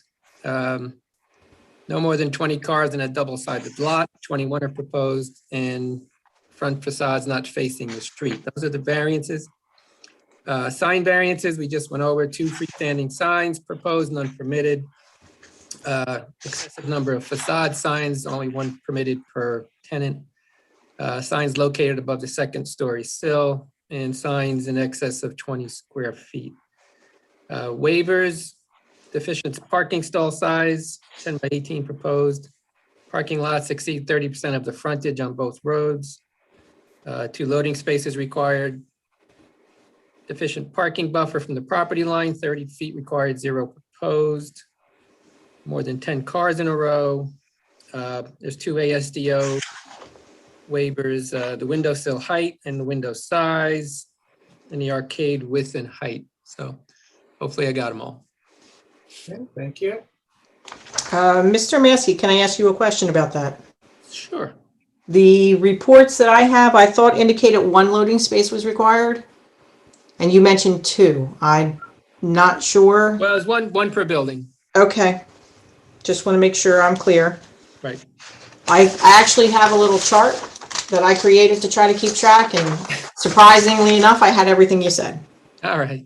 The 2 things that you didn't mention that I think can we agree that were resolved were your comments regarding the incorporation of green technologies and LEED certification or LEED certified professional. Yes. And then the other thing was the pigmented concrete sidewalks with broom finish. We're doing the paver sidewalks in lieu of. Correct. Okay. Okay. That's what I have. I'm not really sure what happened to Mr. Seisner. I apologize. And we have your planner then go. Yeah, well, let me just kind of circle back, and maybe Mr. Seisner can just confirm for you. I did talk to him during the break. He suggested that we remove on each building the 2 second-story signs that face to the interior of the property. So that would be an elimination of 4 tenant signs. All of them are above the second story. But that would be an elimination of 4 otherwise size compliant tenant signs. So we would reduce the maximum number requested up to 18 instead of up to 22. That would just be the interior facing, not the ones facing it would still be 2 facing each street up on the second floor, correct? The 2 facing the street would remain on each building, yes. Okay. It would be the 2 interior. Okay. Yeah, I'm just gonna, excuse me, it's Ken Hestag. I was gonna ask the same question before that Mr. Emick asked about that sign, because I think in some other developments, we haven't had that signs up above, especially when we had like the monument sign on the avenue. I was wondering, I just wanted to make that point. I kind of agreed that it might be nicer without it. But also, if I could just ask one quick question for Mr. Crawford. The signs above each tenant, are they all the same style? Signs above each space? Yes. On the first floor? Yes. No, Like in the front of the stores? It's not envisioned that they will all be uniform in design and lighting, but each tenant will bring with them their own logo or colors. Right, I only asked that because I think in a lot of our strip malls, a lot of the stores have the same kind of model. Maybe they're not all the same, equally the same, but like all the stores have the same style of sign. The style will be the same. The fonts or the letter styles will be different. And I think you have that in other centers in the township that I've worked in. All right, thank you. Mr. Chairman, Seisner. This is Fred from IT. I just want to make sure everybody knows. I was able to still get into the meeting, so I'm not sure what Mr. Seisner, Ms. Walters, were you going to say? Sorry. Yeah, no, I asked him to log out and log back in. He indicated he was having trouble. And I told him we weren't seeing him at all, so I suggested that he log out and log back in. Okay, thank you. I just logged in from another computer just to make sure the meeting was still available, and it is. So I just wanted to make that a note. Okay. While we're waiting for Mr. Seisner, I suppose I'm trying to think if I need any of his testimony for Miss Bruder to get started. And I suppose I really don't. So I suppose we could get started with Miss Bruder until Miss Fury Bruder until Mr. Seisner comes back in, or maybe circle back with him at the end. Okay. All right. So Miss Fury Bruder, if you could please have her sworn. How's it going? Do you swear any testimony you give tonight is going to be the truth, the whole truth, and nothing but the truth? I do. And for the record, could you state and spell your name, please? Yes, my name is Leah, Leah, Fury, F as in Frank, Urey, Bruder, Bruder. Thank you. You're welcome. All right. Good evening, Leah. Let's get through your qualifications. So Leah, you are a professional planner in the state of New Jersey, is that correct? Yes, good evening, everyone. Again, my name is Leah Fury Bruder. My business address, I didn't mention, is 22 Coate Street in Medford, New Jersey. I am a licensed professional planner in the state of New Jersey, also a member of the American Institute of Certified Planners. I have a bachelor's degree from American University and a Master of City and Regional Planning from Rutgers University. I've been working in the field of community development and land planning for over 20 years, have been licensed for, I think, 18. I've been qualified and testified as a professional planner in over 50 municipalities on hundreds of occasions, if not thousands, I'm not sure, on behalf of both municipalities and private entities. And in each case, my objectives remain consistent to facilitate land planning solutions that enhance the community, consider the local context, and that are economically viable. Mr. Chair, I would submit Ms. Fury Bruder is an expert in the field of planning. Okay, as long as anyone has no objections, we accept. Please proceed. Thank you. Leah, you were present during the January 28th, 2021 hearing, is that correct? Yes, I was. And you've heard all of the testimony that's been provided on behalf of the applicant by the various witnesses, is that correct? Yes, it is. We just went over a list of variances and waivers with Mr. Maskey for the record. So I'm going to ask you to please provide some support and planning testimony relative to the application and the variances and waivers that are required. Okay. All right. So as has been explained, this application is a proposal to construct two-story mixed-use buildings on the property at 420 Amwell Road. In addition to the two new buildings, the improvements are going to include sidewalks and pedestrian pathways, driveways off of Amwell Road and Route 206, parking, landscaping, outdoor seating areas, lighting, stormwater management, and signage. The proposed development will contribute to the realization of the township's vision for a compact and lively town center by adding high-quality buildings fronting on the street, prominent outdoor seating areas, carefully designed site improvements, and a beautified streetscape. Also, it'll assist in creating an identity not only for the businesses that are proposed to occupy the site, but also the district overall. As you all know, this is located in the town center district, and which permits mixed-use buildings with retail, restaurant, and personal or business service uses on the first floor, and office and residential uses above the first floor. The applicant does not propose any residential uses, but all of the proposed uses are permitted, and the applicant hasn't yet confirmed any tenants for the site, but we are agreeable at this point to all the uses being permitted. The site is surrounded in all directions by other uses in the town center district. At this time, the property to the north is a gas station. To the south is a one-story bank, which is also part of the application, as has been explained earlier, with a drive-through. And then beyond to the south is the Bottle King Center. To the west across Elmwell Road is, I believe, a liquor store, restaurant, office building, and in the vicinity, an auto service shop.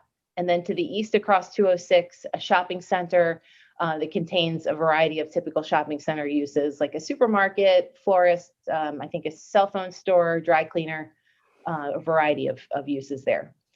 So the applicant is not the first, but among the first of the surrounding properties to propose a two-story mixed-use commercial development that meaningfully applies the town center standards.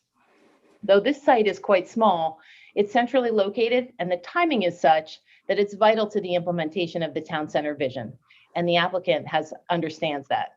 Over the years that the applicant has owned this property, I think Mr. Dean had alluded to it earlier, the development concepts have evolved. And the plan that's now before the board embraces the spirit of the town center vision and is in substantial compliance with the standards that were crafted to guide development in the area, but it does require some flexibility in complying with the letter of the town center district standards in order to enable development of this site. The requested variances and waivers will enable the site to be developed in a manner that's commercially feasible, and it advances the overall intent of the town center district. So just a little bit more background before I really get into the variances. As everyone's surely aware, commercial districts have been stressed by numerous factors over the last few decades, most notably the rise in e-commerce, making shopping and other personal business very easy to accomplish online. The online shopping trend was well on its way before the arrival of COVID-19, but it's accelerated by the pandemic and the associated changes in workplace and consumer behavior. Despite all these challenges that are faced by commercial real estate, there's a desire for downtowns among the citizenry, and there are some uses by their nature that require physical space. Restaurants, personal services like salons, doctors, dentists, etc., will always require physical space. So the applicant will focus on uses that require relatively small physical spaces and that will benefit from this central location and the evolving Main Street dynamic. Again, some variances are needed to make the site work, but the use and the design are well suited to the property. And we believe the proposal is overall in keeping with the goals that are set forth in the master plan and the purposes set forth for the town center district.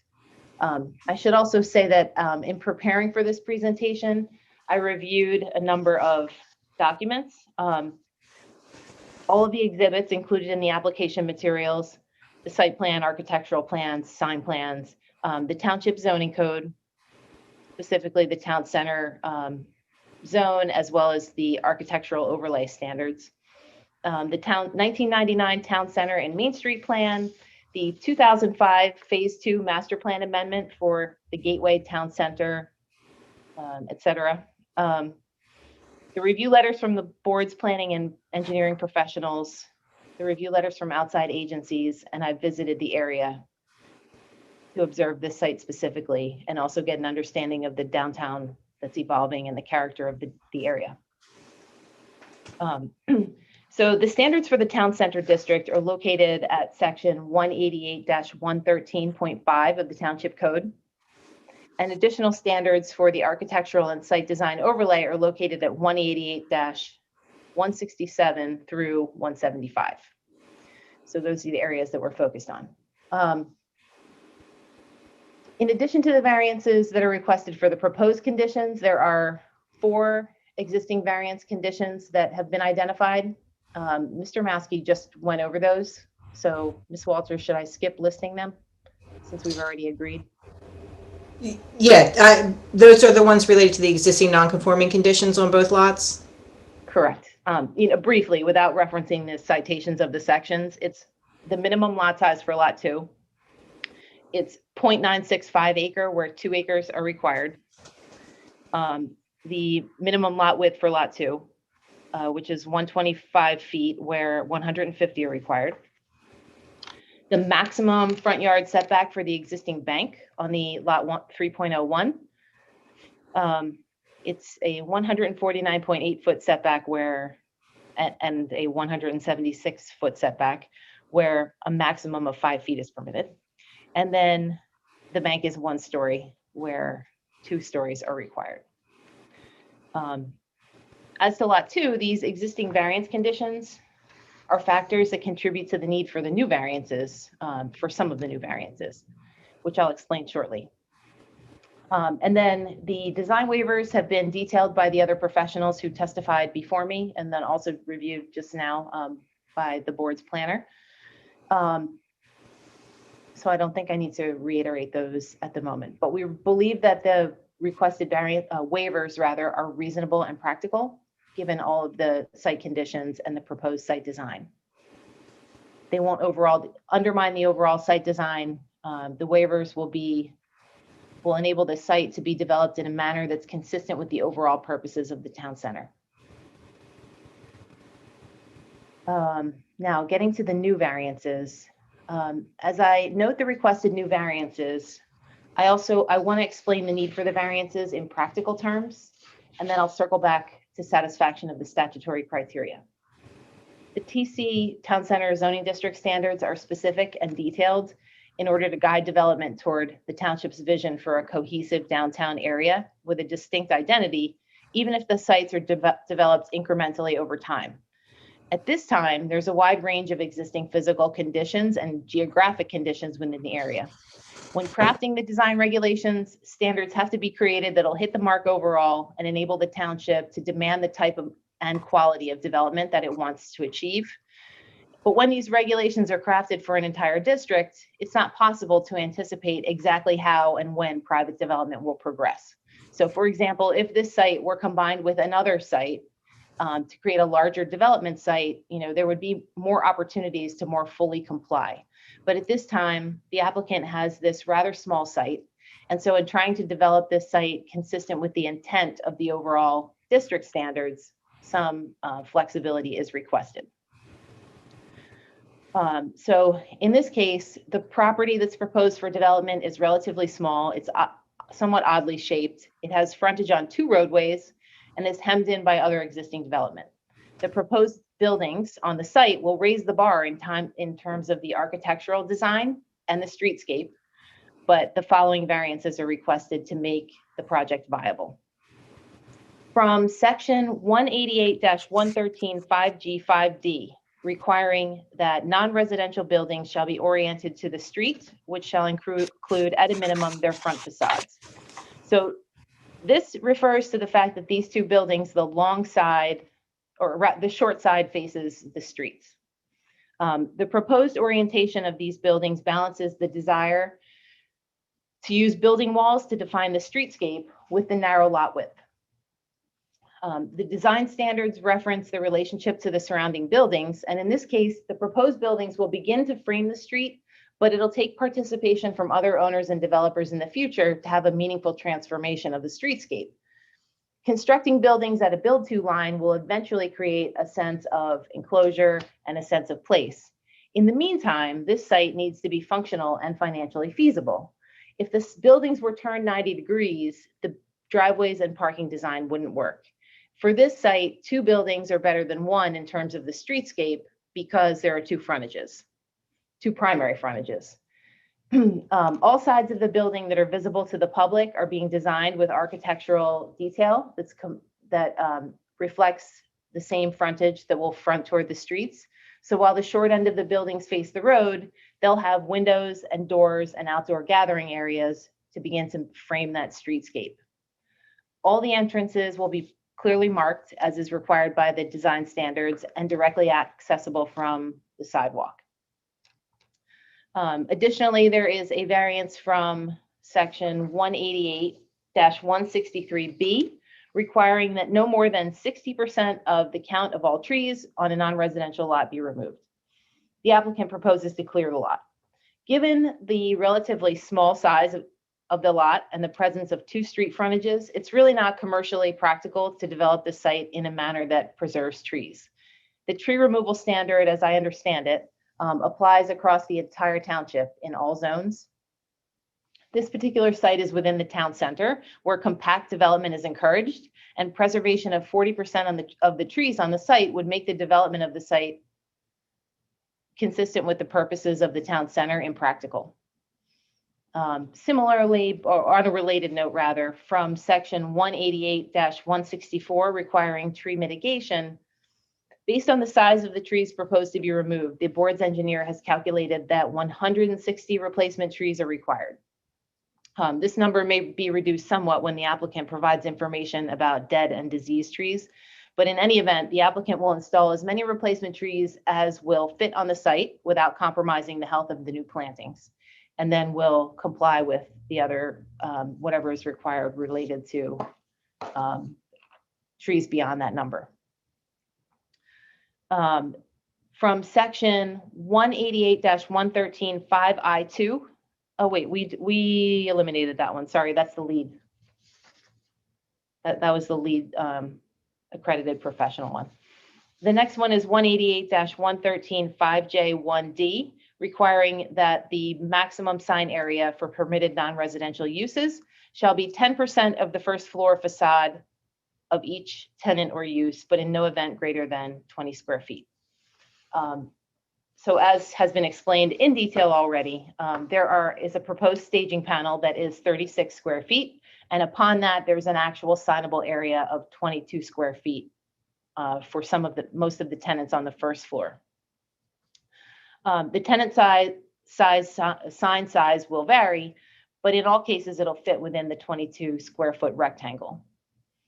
The facade signs will consist of individual raised channel letters identifying the name of the business. The sign size will be adequate to identify the businesses, but as you've seen on the architectural elevations, proportionate to the building and will not overpower the facades. The consistent design scheme will ensure that the signs don't detract from the architecture or create visual clutter. And then only one first floor tenant will have a second facade sign on building 1 because the outdoor seating area will be for that one tenant. Lastly, the building architecture has been designed so that all sides of the buildings are designed in a manner that's similar to the primary facades, and there are 2 frontages and visibility from all directions. The signs will allow pedestrians and motorists to identify the uses depending on their vantage point and where they're coming from. And especially at this time, and then additionally when and if adjacent sites redevelop, there will be people coming, there may be people, pedestrians coming from other vantage points as well. The next variance is from section 188-113-5J, permitting 1 sign per use. The total number of tenants may vary, as we've discussed at length, depending on the amount of space leased by each, but the maximum number of tenants will be 10. The applicant proposes up to 8 signs on building 1, and then up to 10 signs on building 2. Is that right at that point with the 4 removed? Yes. Yes. Okay. There will be 1 facade sign for each use on the storefront at its principal entrance. On the Amwell Road side, 1 facade sign is proposed for each tenant along the street frontage on the first floor. And then on the Route 206 side, only 1 first floor tenant will have a second facade on building 1 because the outdoor seating area is in that area for that tenant. The sign style and size will be compatible with the architecture of the proposed buildings, and it will be of a style that could potentially be replicated on future buildings in the surrounding area. There was a comment about whether or not the signs will have a consistent, I think like the question was whether they would have a consistent font and color. And Mr. Crawford explained that that's not the intent. They'll all be of the same type of sign, same lighting, same style, but they'll have flexibility in their font and colors. And I think that way is more consistent with the town center theme, because in a shopping center, a strip shopping center, you may want to aim for that consistency. But in trying to create a town center flavor with diversity of uses and character amongst the uses, I don't think that that consistent font and color is really what is desirable in a town center. Additionally, one of the sign design criteria is that the signs will be aligned with other signs on adjacent buildings and storefronts in order to present a unified appearance. Since this development is among the first of its neighbors to embody the spirit of the town center requirements, it'll pave the way for the others to follow. Then the next sign variance is for the monument signs, requiring a variance from, the next one is for, I'm sorry, the placement on the facade. This is from section 188-113-5J1C, requiring that all permanent signs be affixed to a building facade and located no higher than the sills of the second-story windows, and that they be visible to both pedestrians and drivers. So the signs for the proposed second floor tenants will be on the gable end, as is shown on the architectural elevations. And, they're relatively they're modestly sized. They're placed in that location because they interfere least in that location with the architecture of the building. And then from section 188-113-5J1C, providing that only building mounted signage is permitted. And the applicant proposes the 2 monument ground signs, one on the Amwell Road side of the site and one on the 206 side of the site. The proposed clock tower is a design element, which is intended to blend with the building design. At this juncture, this area is still mainly automobile oriented. The proposed monument signs reflect the architectural character of the new buildings and the area overall, and are meant to communicate the presence of the site and the uses to those looking for the site or just passing by. In order to drive the town center transformation, it's necessary for the applicant to encourage, in order to attract tenants and in order to encourage early investors in the town center, these tenant spaces need to have the signage that will enable people to find them. The variances for the monument signs will enable the applicant to invest in the site in a manner consistent with the overall goals and objectives of the town center plan while the area is in transition. As the transformation takes hold, and as the balance shifts from automobile-oriented to pedestrian-oriented, the applicant agrees that the monument sign along 206 will really no longer be necessary. You know, if you envision a true downtown, freestanding signs are not typically necessary, nor are, quote, project identification signs. When you're in a true downtown, you don't have signs identifying, you know, each individual property as town center or village center or something along those lines. So as the transformation takes place, the applicant is requesting approval of the monument signs as described, but is willing to agree that at such time as the Main Street improvements are installed along Route 206 from Amwell Road south, including the grass medians, the on-street parking, and the widened sidewalks, that the monument sign would be removed on Route 206. So with that said, we believe that the requested variances are truly consistent with the spirit and intent of the town center district and the sign ordinance, and that the proposed improvements are appropriate to the site and for the building. And the requested variances are justified based upon the specific conditions. Now, with all that practical explanation, I still have to hit the variance criteria related to municipal land use law. So, and this will be brief. As you know, in considering the requested relief, the board has to consider the positive and the negative criteria. For a C1 variance, we have to demonstrate by reason of exceptional physical topographic features affecting the property, or by reason of an extraordinary or exceptional situation uniquely affecting the property, that the strict application of the zoning requirements would result in a peculiar or exceptional practical difficulty or hardship upon the developer, and that the grant of the variance would relieve such hardship. For a C2 variance, also called the flexible C, we have to demonstrate that the purposes of municipal land use law would be advanced by the deviation from the zoning ordinance requirements, and that the benefits of the deviation would substantially outweigh any detriment. Further, the variance can be granted without substantial detriment to the public good and will not substantially impair the intent and purpose of the zone plan and the zoning ordinance. So the tree clearing percentage, the building orientation toward the street, and the existing variance conditions, I think, can qualify as C1 hardship variances. These variances stem from the physical dimensions, shape, and location of the lot. And then all of the variances are justifiable under the C2 variance criteria. It's my professional opinion that the requested variances advance the purposes of the municipal land use law, and that the benefits substantially outweigh any detriment. Specifically, the proposal advances the purposes of municipal land use law section 2A to encourage municipal action to guide the appropriate use or development of all lands in the state in a manner which will promote the public health, safety, morals, and general welfare.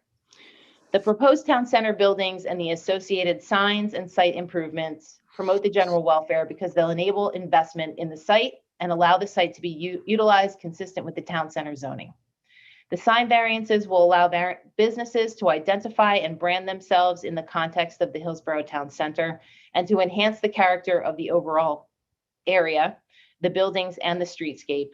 And the proposal will make use of a presently underused property, enabling redevelopment and infill consistent with what the township has been setting the stage for quite some time. The purpose at 2B is also advanced to secure safety from fire, flood, panic, and other natural and man-made disasters. The site improvements will enable customers to walk to the site or park at the site, safely walk to the entrances. It'll provide outdoor seating, which is quite desirable, especially in these times, in a visible area along the public right-of-way. The proposed stormwater improvements will ensure that rainwater is managed on the site and doesn't negatively impact upon adjacent properties. The signs will allow customers, emergency personnel, and the public to safely identify the site and to navigate the site safely. Also, Section 2G, to provide sufficient space in appropriate locations for a variety of uses, both public and private, according to their respective environmental requirements, and to meet the needs of all New Jersey citizens. The site allows for the particular uses proposed, and as explained, we think the proposal has been designed in a way that advances the purposes of the town center district and supports the desired scale and character of the area, but it does require these variances to make it viable. And then Section 2I promotes a desirable visual environment through creative development techniques and good civic design and arrangement. The proposed site improvements and signs will allow the site to be transformed from an underused parking lot into an attractive commercial site that will contribute to the vitality of the town center. The tenants that are in the new buildings will add life and contribute to the vitality of the area. The building placement and the site improvements will contribute to an improved streetscape, interconnected sidewalks, and parking, will promote pedestrian activity and support the overall town center environment. And then the signs will allow the businesses to communicate their presence to the public with streamlined signs that are large enough to be legible to motorists and pedestrians, but they're also simple and clean lines and proportionate to the building. The purpose of this town center district are also detailed in the zoning ordinance at section 188-113.5A. Some specific standards have been added or revised since the initial adoption of the code in 2007, but the standards overall stem from the Township's Master Plan Amendment Phase 2 that was adopted in 2005 and set the township on a path to realizing its town center goals and objectives. The transformation of this underused site for a variety of commercial uses is fully consistent with the purposes of the district. The architecture and the building orientation and the outdoor seating are going to contribute to the vibrant and active streetscape, and they'll contribute to the protection of public health.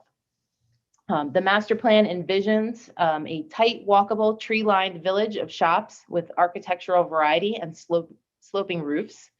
It encourages the creation of a concentrated town center core with retail uses on the first floor and office and residential uses on the upper floors. And the master plan specifically identifies special architectural features such as a clock tower as being encouraged, and restaurants with outdoor eating areas are also specifically encouraged. The town center planning is based on the goals and objectives that are in Chapter 10 of that master plan. And there are 12 goals and objectives that are specifically related to the new town center, and none of those goals are undermined by this proposal. This proposal seems to me to be consistent with the overall purposes and intent of the township's master plan and re-examination reports, as well as the township code. And then that just leads me to the negative criteria, which is that this proposal will transform the property consistent with the township's overall goals. It'll be in keeping with and enhance the architectural character and the streetscape of the town center. And granting the variances will not be detrimental to the zone plan. It won't have detrimental impacts on the surrounding properties or the township zoning ordinance, and the benefits of the proposal will outweigh any perceived detriments. So that concludes my positive and negative criteria testimony. And Ms. Walters, if you have any more questions for me, I'm ready. You're on mute, Ms. Walters. Thank you. Sorry. You're welcome. No problem. I do that so when I'm shuffling papers and writing things down, nobody hears that. All right, so thank you, Leah. I believe Mr. Maskey was hoping we would give a little bit of testimony to support the waivers, and he did go through a list of them. And before we get to that real quick, Mr. Maskey, I'm looking at the design criteria for the signs in your March 1st letter. It appears to me, based upon what you mentioned earlier, that I do not think our sign package complies with the design criteria 3C, so we would be seeking that waiver. That's the common, I think we're closely uniform, but I don't know that we apply or comply with the letter of that. So we would ask for that waiver. But we did indicate through Mr. Crawford that the illumination will comply. I believe we're good with 3 colors per sign. I haven't heard any objection from my client to that. No more than 3 colors per sign. We will provide landscaping. So I think we'll comply in all other regards. That would be the one waiver that I think we would need there. So I would add that to your list of waivers that you mentioned earlier. And Leah, I know you're familiar with the standard in the municipal land use law for waivers. If you have a moment, not to put you on the spot, could you provide a little bit of testimony regarding the waivers? Yes, yeah. I mean, I think that, as I understand it, the municipal land use law standard for the waivers is that essentially that the proposed waivers relate to the constraints and the needs of the proposed uses, and that the waivers can be granted and the site can still meet the intent of the zoning district. So, all the waivers are more technical in nature, so they've been addressed by the professionals that testified before me. But if you want me to go through them specifically,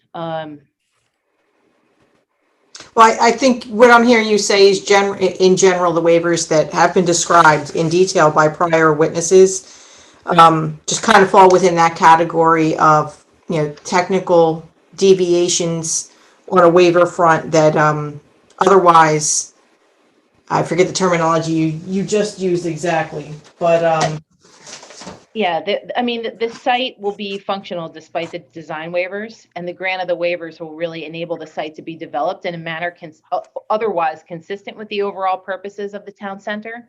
The waivers aren't going to undermine the overall site design.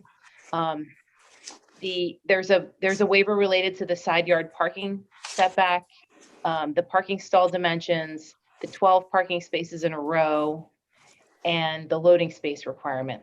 These are all related to site-specific constraints and the needs of the proposed use. And site-specific constraints in terms of the width of the lot, the shape of the lot, the fact of the 2 frontages.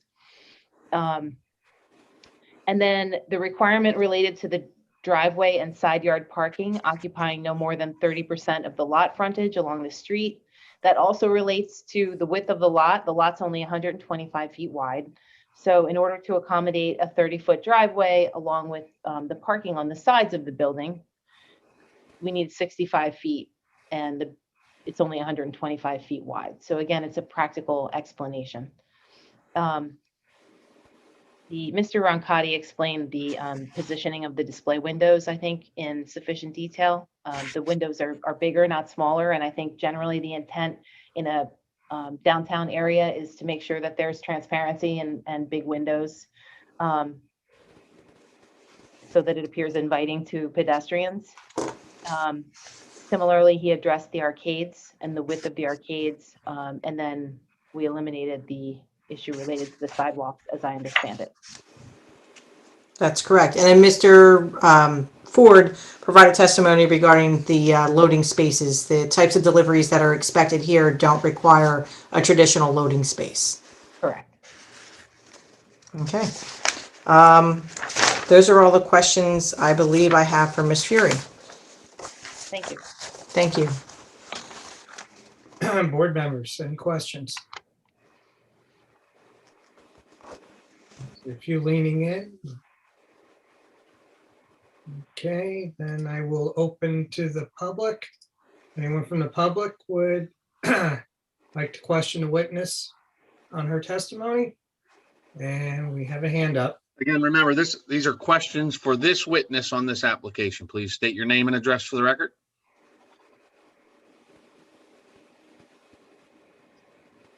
Maria Jania, 6720 East Freck Avenue, Manville, New Jersey. My question is, are there any, what are the features of this property that actually do conform to the Hillsborough Township zoning ordinance. Because right now there are so many variances and waivers what actually does this property conform to for this district in regard to the zoning ordinance? Well, this is a tricky question because have you seen the plan? Somewhat, yes. Okay. Somewhat. Have you seen the plan? The site plan? Briefly, I was in the planning office a few days ago, and I looked over the plans, and I requested copies of certain records. So I briefly looked over it. Okay.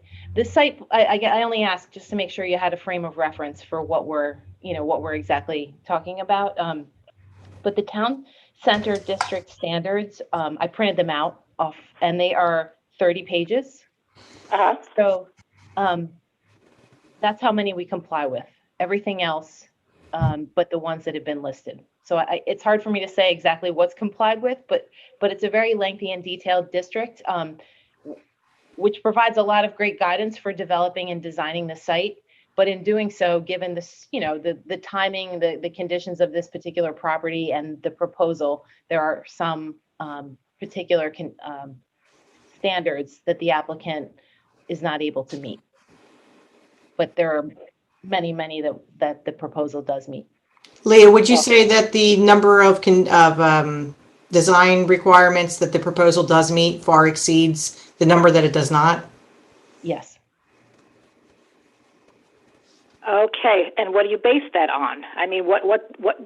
Give an example then of specifics that this does conform to in the zoning ordinance. Because if the width is too small, you're cutting down 100% of the trees. You're going to put up signs that are not permitted. This is like a square peg in a round hole. This is the most bizarre sounding application. I still don't get what's going on with the property that the bank is on. This whole thing it's just very strange. But it needs tremendous amount of variances and waivers. So what actually makes this property allowable? Well, if I may, all the uses are permitted. The buildings and their locations are generally permitted. There's some deviation. Some of the zoning requirements require the buildings to actually be closer to the street than we can make them. There's some requirements for not enough or for too much parking or driveway in the front yards, which can't be accommodated because there's two frontages and you need drive aisles, as Ms. Fury-Bruder just indicated.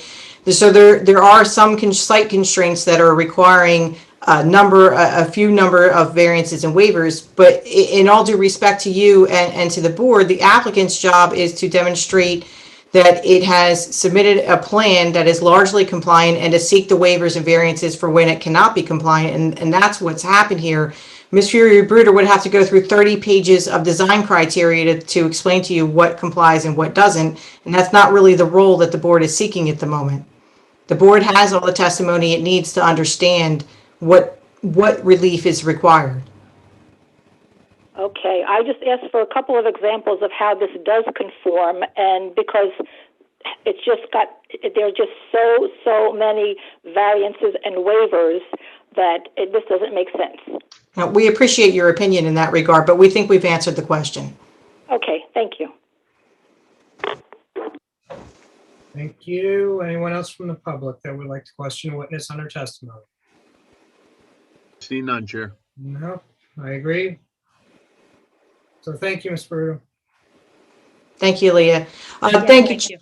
Thank you, Chairman. Mr. Seisner was able to jump back on at about 9:25. So he is here. So I'd like to call him now just to kind of circle back to what he was going to provide. Okay, please do. Irv, if you could show your face on the screen and unmute, that would be great. All right. Can you hear me? I can hear you. Okay, thank you. Are you able to show your video by any chance? You know what? I have to apologize. I am not very techie. So I just went from a flip phone to a iPhone recently. So I apologize for my lack of. Ms. Walters, I just sent him a request. So maybe, oh, there you go. There we go. All right. Thank you. It sometimes makes it easier. You're welcome. All right. Hi, Thank you. Irv. Let me just swear you in, okay, Irv? Yes. You raise your right hand. Do you swear any testimony you give tonight is going to be the truth, the whole truth, and nothing but the truth? Yes. And for the record, could you just state and spell your name, please? Yes. Irv Seisner, IRV CYZNER. Thank you, everybody. Thank you, Irv. All right, Irv, so you are a principal owner of the applicant CP East Brunswick, is that correct? Yes, that's correct. All right, and you are an owner-operator of many commercial and mixed-use developments across the state of New Jersey, is that accurate? Yes. All right. You've given the board a vision for the property that's largely consistent with the town center, at least that's our opinion on it. But could you give the board a little bit of background about yourself, your experience with development, and your focus when you develop? I've been doing this for 48 years, primarily in central New Jersey. I've built projects in Princeton, West Windsor, Clark, Westfield, Westwood, Ridgewood, some of the very Tony communities. Primarily, I do very high-end retail buildings.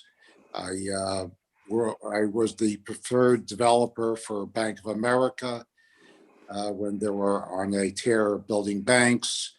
I also built a number of drugstores for Rite Aid and CVS. I built projects out in Raritan, across from the hospital, medical buildings for Huntington Medical Center. So I have a wide range of experience.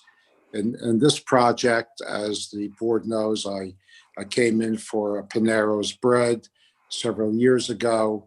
And frankly, I was not aware of the downtown concept and the vision that the township had for that area.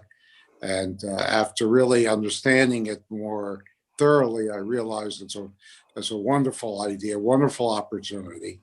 And I asked my friend and longtime associate and architect, Conrad Roncati, to do something special here. And he was very talented with his staff. And we designed one building in a revival architecture, and the other building in the Williamsburg architecture, which is absolutely magnificently perfect to fit in a downtown environment. Obviously, the downtown will take shape over the years to come, and we think that this will be really a wonderful, wonderful, beautiful fitting project for the community, and also sort of set a standard for such a beautiful quality of building. The very expensive looking building. It's got a very elegant look to it, and I'm very excited to undertake it. We asked the township for some, flexibility on the signage.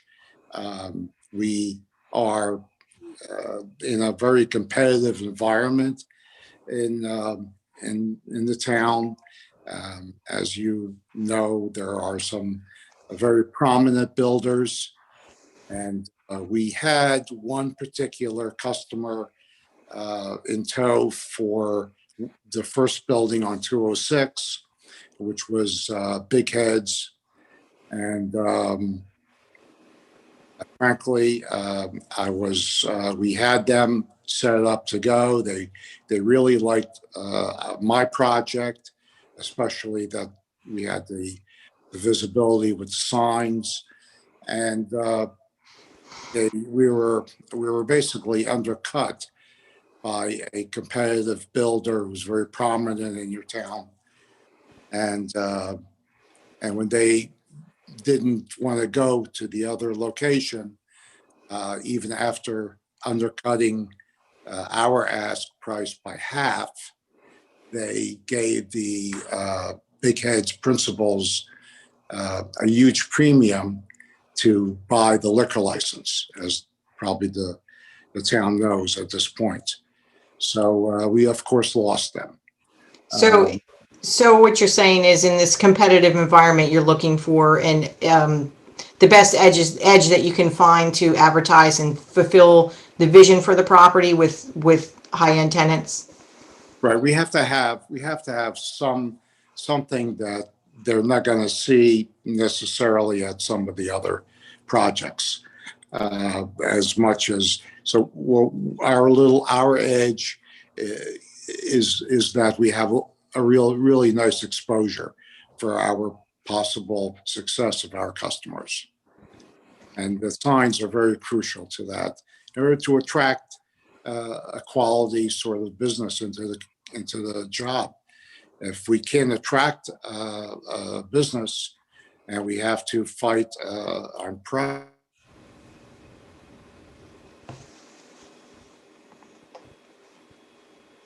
Can you finish that sentence, Herb? I think you froze. You said if we can't attract a good business.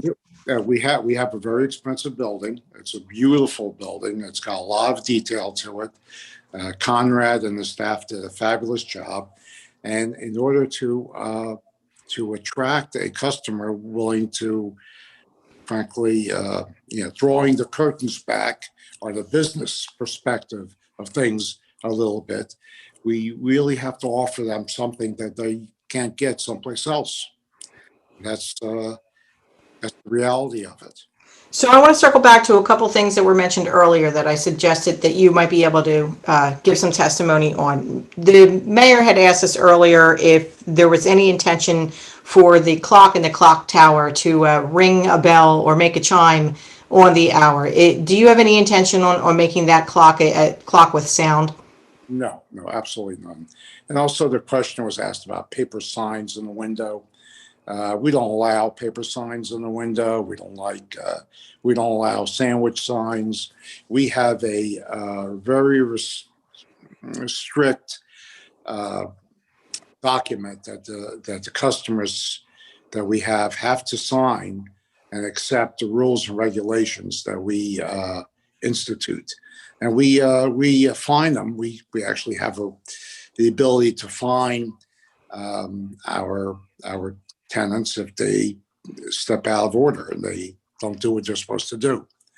We also control the delivery schedules and also the trash pickups and off hours.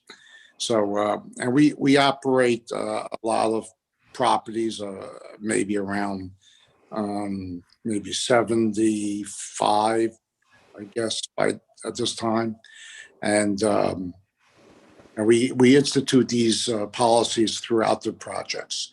We also have on staff a gal who's a botanist, and she does flowers every season. We switch out flowers around the signs and the entrances. Actually, she's a school teacher in town in Hillsborough, so she does this. And so I'm sorry, Mr. Seisner, just 1 second. Cheryl, as you were shuffling your papers, I couldn't hear anything that Irv was saying, unfortunately. Sorry, yeah, he cut out on my end too. Yeah. All right. Thank you. We do flowers on the driveways and around the sign areas. We switch them out with every season. Mums in the fall. During the winter, we use pine needles and pine branches. Then we go to impatiens in the summer. So we switch out the colors and the flowers around the jobs. If you've been to my projects and my developments, you'll know what I mean. We have one on 22 that's not far, where we have the Bonefish Grill, and frankly, people say that's the nicest property in all of all of Greenbrook, North Plainfield, and even Warren, actually. So that's kind of how we operate. And we don't sell properties. We maintain them. We have a staff of people, organization behind me. It's a family business. So we're very conscious and take a lot of pride in our properties. I think you answered the questions that were raised earlier with respect to the rules and regulations from the prior hearing regarding deliveries and timing and the trash pickup, the signs in the second story windows somebody asked about, and the sound from the clock. And you've given the board a background and an idea of additional reasons why you're requesting the signage that you're requesting. So I don't have any further questions for Mr. Seisner at this time. Okay. Opening up to the board members. Mr. Seisner, as mayor, first of all, thank you for coming on and techie from a flip phone. My father's in the similar, so I understand the struggle you're going through.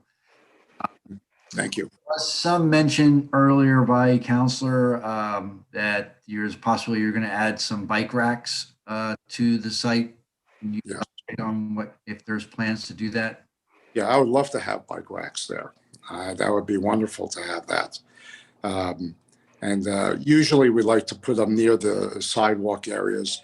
Mr. Mayor, I have reached out for my contacts at Bank of America. Thanks, sir. Yeah, I forgot. I want to bring this up because I'm working on it still, but Bank of America has 140,000 branches on the globe, around the globe, and it's a very, very mixed group of people, and sometimes I could be speaking to one person and then they move them around to some other place and they don't know what I'm talking about. So I'm on it trying to get them to agree to the sidewalk connection between me and the other project and across the property. Hopefully in time I will have that done. We're working on getting through the process. usually pre-COVID I'd be able to jump on a plane, go down to Charlotte and get in front of somebody and get something resolved. Today, everybody's working remotely. It's practically impossible to get a hold of anybody. Irv, to that end, Mr. Mayor and Irv, I forgot to mention earlier that we did submit a copy of a letter that Mr. Seisner had sent to Bank of America requesting the right and permission to put that sidewalk in, and that was a follow-up to several attempts to reach out in other methods, correct? Well, I went to the manager there, and he was sympathetic to that. And I like a bike rack. I think it's great. I mean, I would, in fact, the project is even dog friendly.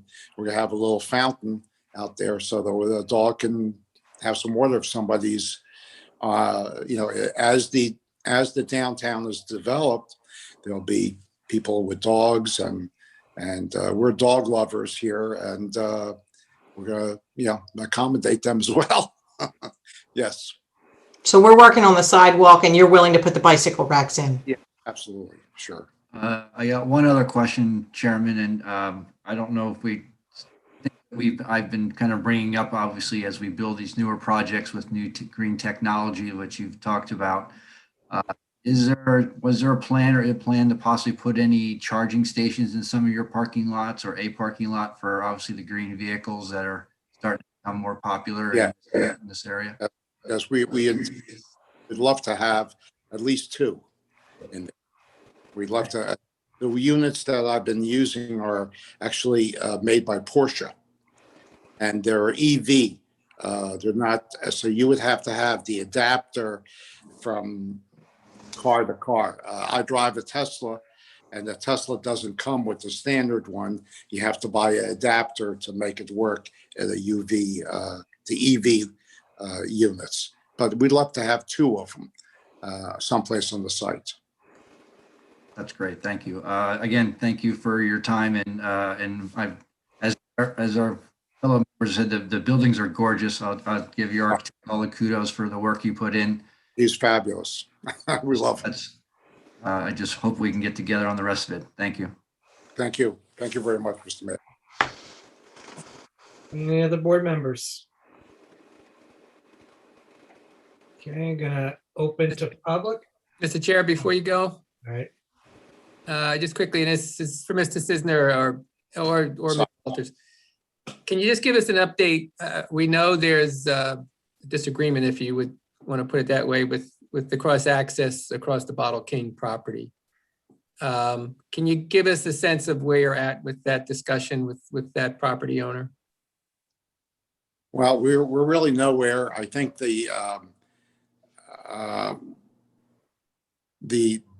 reality is that the site is underused. He's got 5 acres, and his intention, frankly, is to partner up with a apartment builder and come in before you for a large project.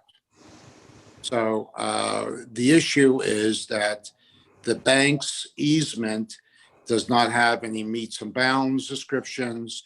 It's basically anywhere and all over their site.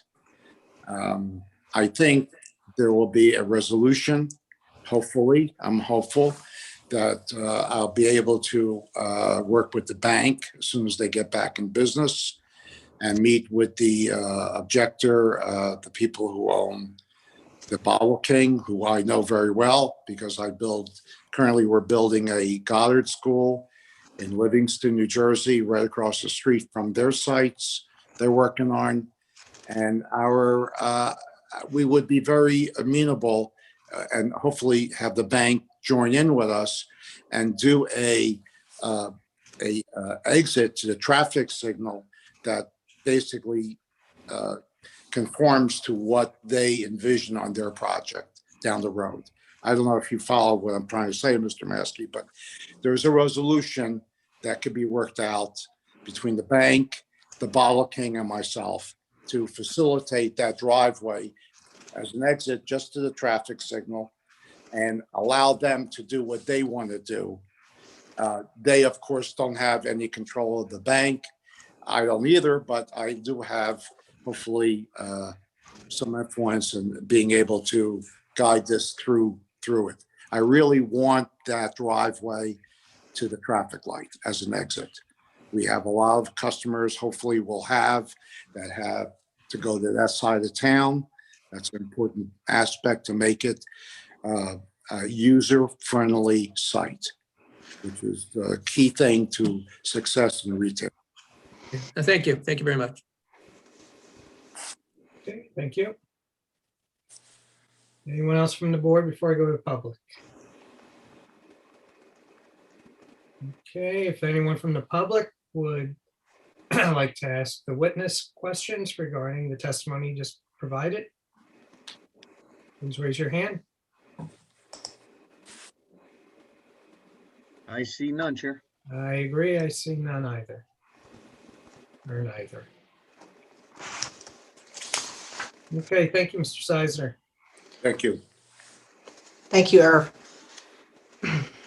Mr. Chair, that concludes the testimony in support of the application. I'd like to move all the exhibits that we've introduced over the last 2 meetings into evidence. That's a formality. Some boards expect, some boards do not, but I've learned to ask the question. So if that is part of your normal procedure, then I'd like to take advantage of that right now. Mr. Chair, I just have 2 quick housekeeping items that were brought up from the last meeting. One is that GP6 wetlands permit that expires April 13th, 2021. Did you guys put in for a new one for that? Yes. Yes, we did. Thanks, Irv.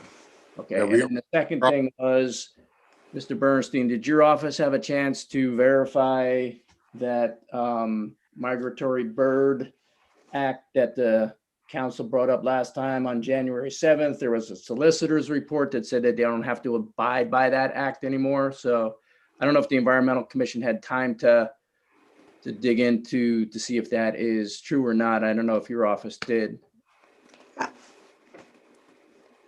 We did not, I will indicate. Okay. I just want to clarify, Mr. Julian, for the record, we didn't say we didn't have to comply. What we said is that the opinions in the new rules and regulations that are going into effect indicate that commercial development constitutes an incidental taking, which is not subject to limitations on periods of clearing. We're certainly subject to the act to the extent that there's not an exception, but the exception to the requirement is for incidental taking, and that the new rules and regulations define incidental taking as an exclusion, and it defines that to include basically clearing due to commercial development. Right. So, I mean, you're going to clear those trees outside the window of what it would normally you'd be restricted to. So, I mean, that's the bottom line. Yeah, I think the request was limitation from April 1st to August 31st. Mm-hmm. And it is possible that they'll be able to clear before April 1st of this year anyway, depending on what happens tonight. Technically, they could clear the site anytime they want. They don't need a land development approval to clear, but we've been waiting for this to go through. So just so it's on the record, though, I mean, you know, We will confirm. Okay. And that's all I had. Thanks. Okay, thank you. Any other comments?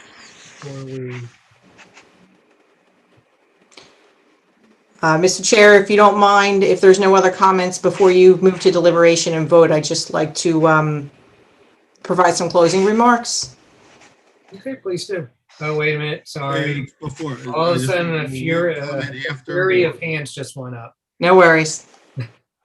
Well, are we open, Chairman? This is Fredkins right here. Are we open to the public right now, or you were to the board? I don't know that you opened it to public, just public comment at this. You're right. Forgot about that. Correct. So Counselor, did you want to make final statements before we do final? I'll reserve for the end. But Mr. Delcourt, did you have a question? No, well, I was just two things. One, I just want to make sure that, you know, if we were commenting now or after your comments, and then secondly, we needed to close to the public. That's where I was going. So I would like to comment, but let's finish with the public first, and then we can talk. Okay. Mr. Kinsler, let's promote the first person. Sure. Again, this is public comment time. Please state your name and address for the record, please. Spelling your last name.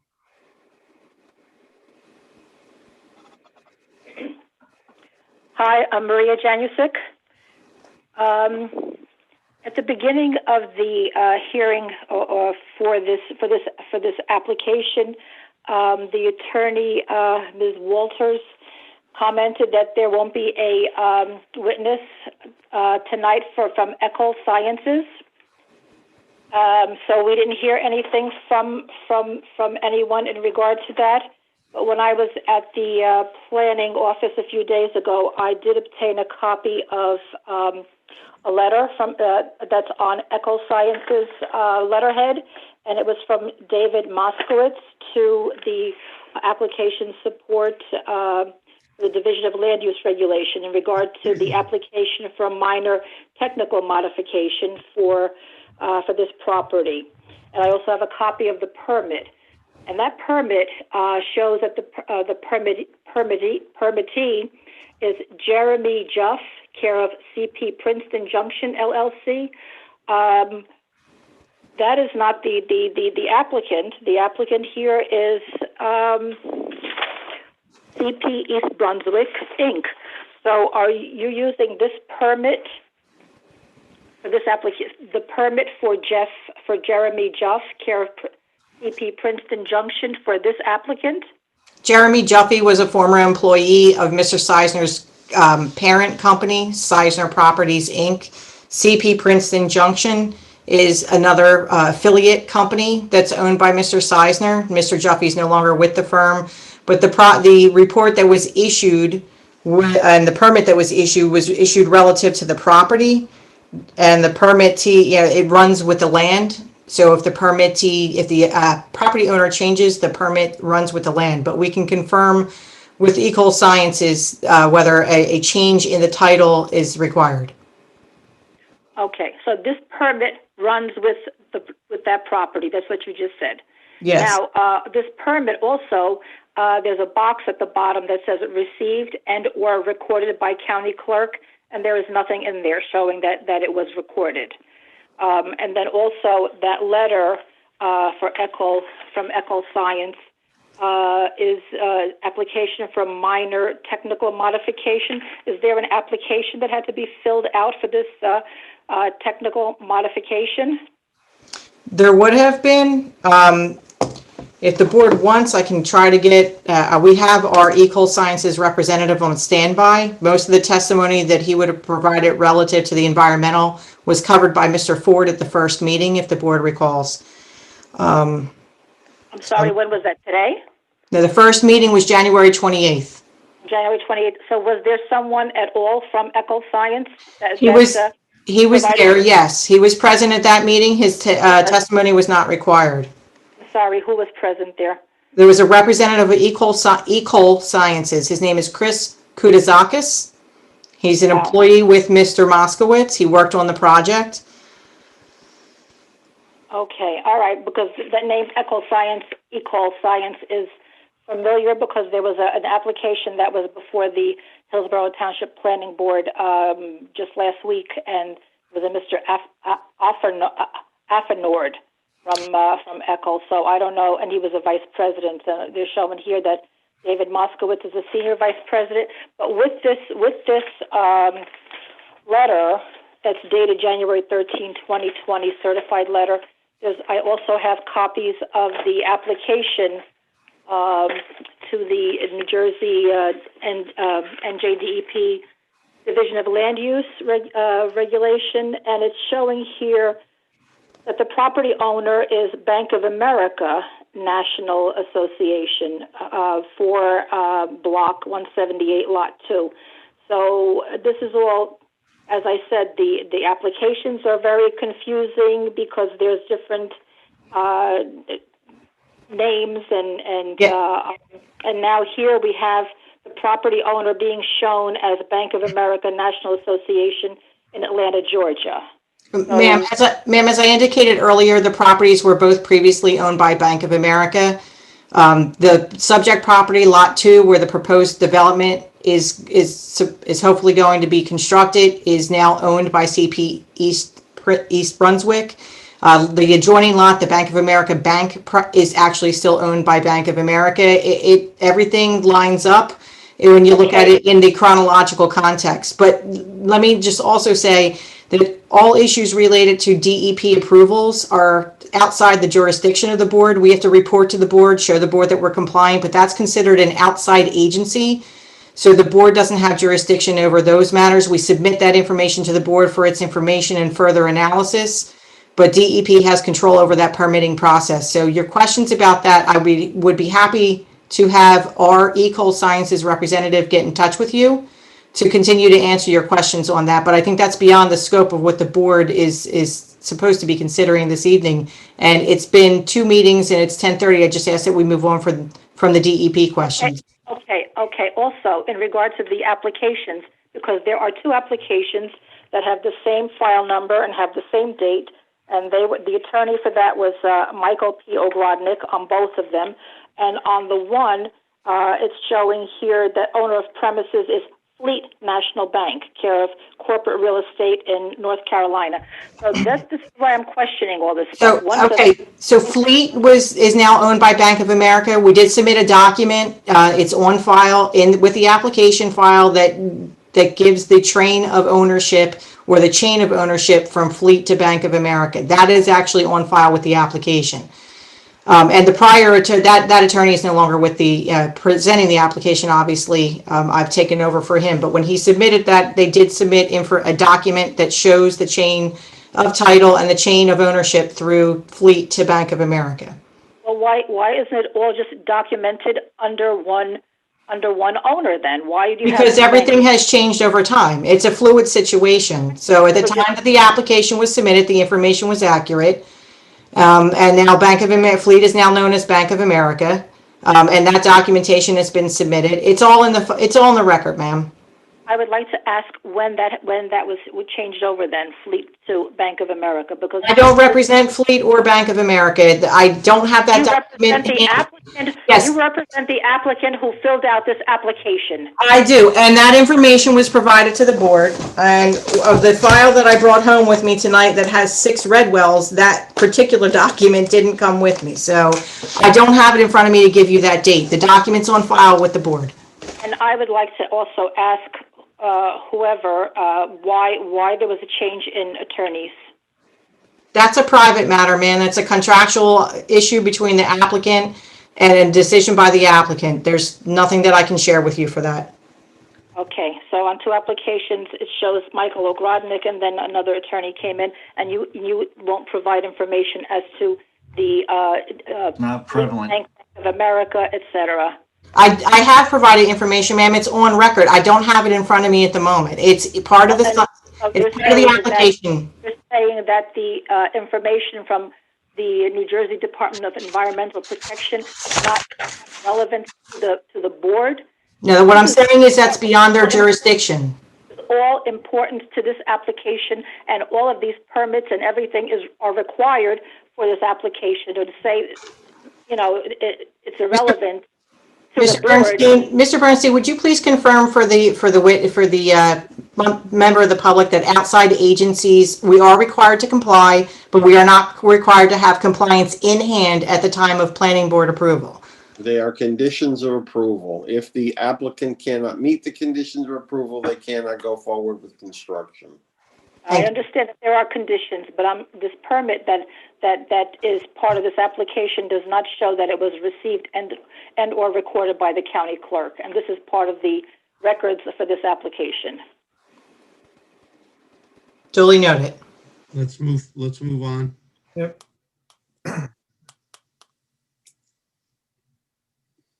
Ms. Janusik, are you done with comments?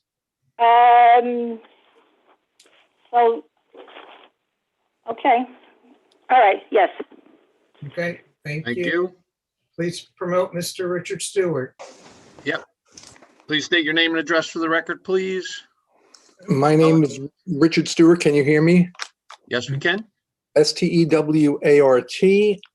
I'm an attorney with the law firm of Lasser Hockman in Roseland, New Jersey, and I represent Wheelan Hillsborough Associates LP, which is the owner of Lot 3, and that is where the Bottle King is located. It's the Bottle King Shopping Center that the board has been referring to this evening.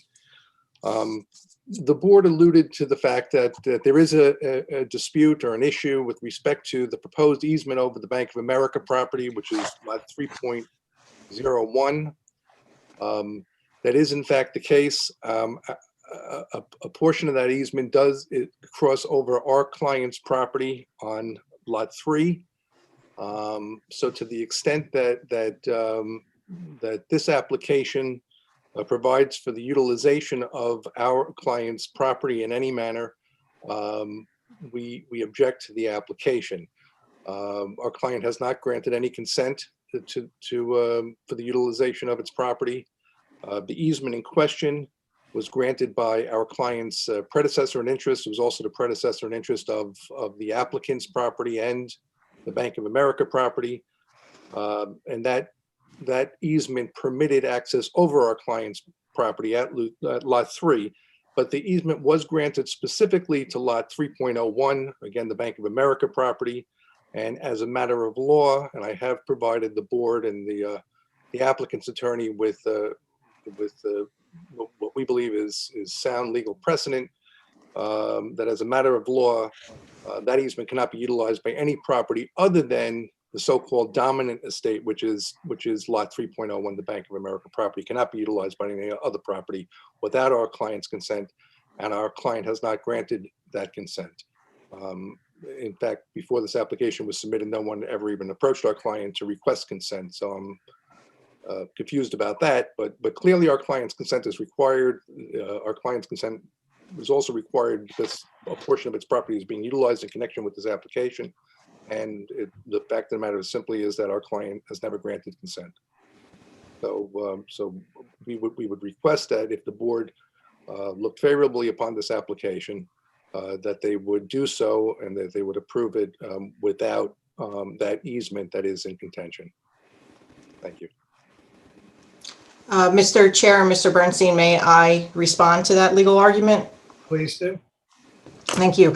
So the existence of the easement was just admitted by Mr. Stewart. What's in dispute is the extent of the application of the easement. And the argument he made to you today is a technical argument that's really not before the board. That argument is a private dispute that's not a dispute for the board to determine or interpret the easement document. What we do know is that there's an easement of record that allows access and egress from lot 3.01. Well, let me say this, the original Bank of America lot, that easement is pretty old. From the original Bank of America lot through Mr. Stewart's client's lot. And now there is an easement, now that that original Bank of America lot, which at one point incorporated my client's lot, now that it is two lots, my client has an easement with Bank of America to allow the egress driveway that's shown on the plan.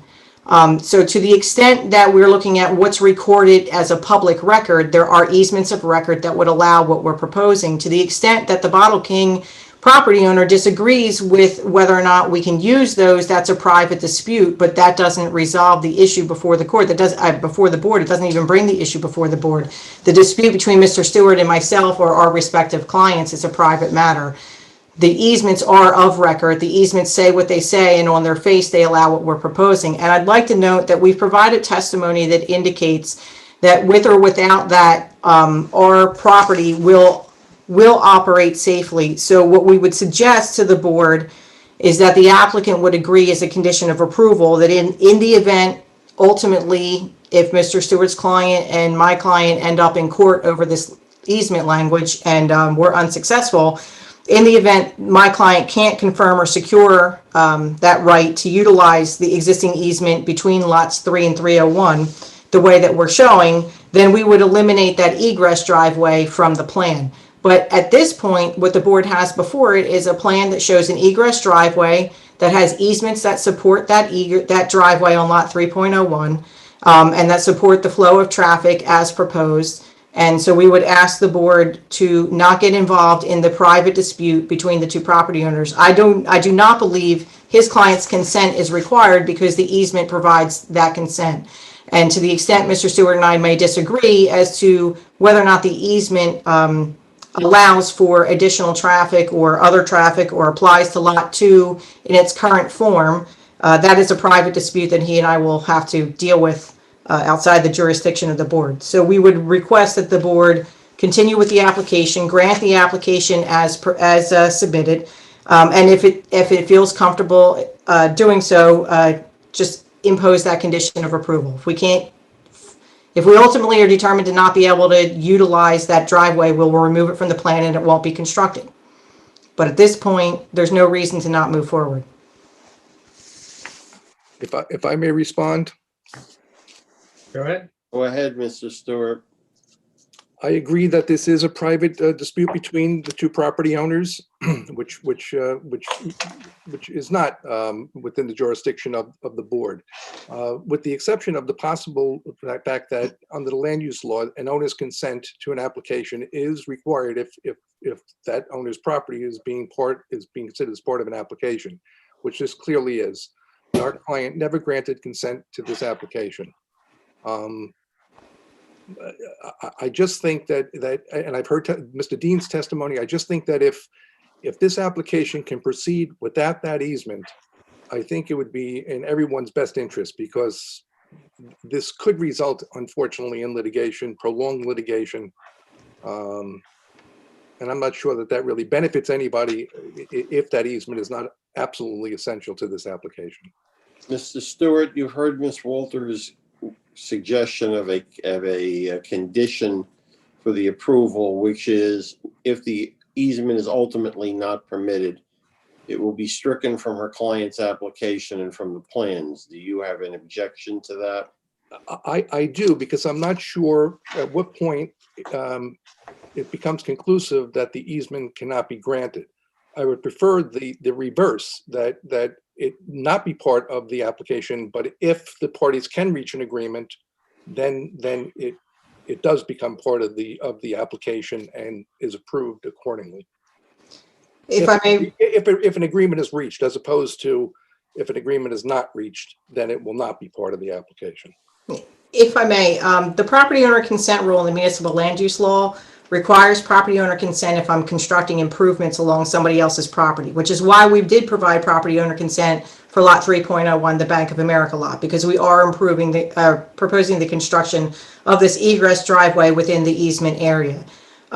Property owner consent is not required where an easement exists on another, to access another lot, and that we are proposing no improvements on that third lot. So I still disagree with Mr. Stewart that his client's consent is required. And Mr. Seisner and the rest of our witnesses did provide sufficient testimony to explain to you why the egress driveway is being proposed and why it is an important part of this project for the future success of the project. So again, we have an application that we submitted that shows it. We think the legal status as it stands allows you to consider it as it's been submitted.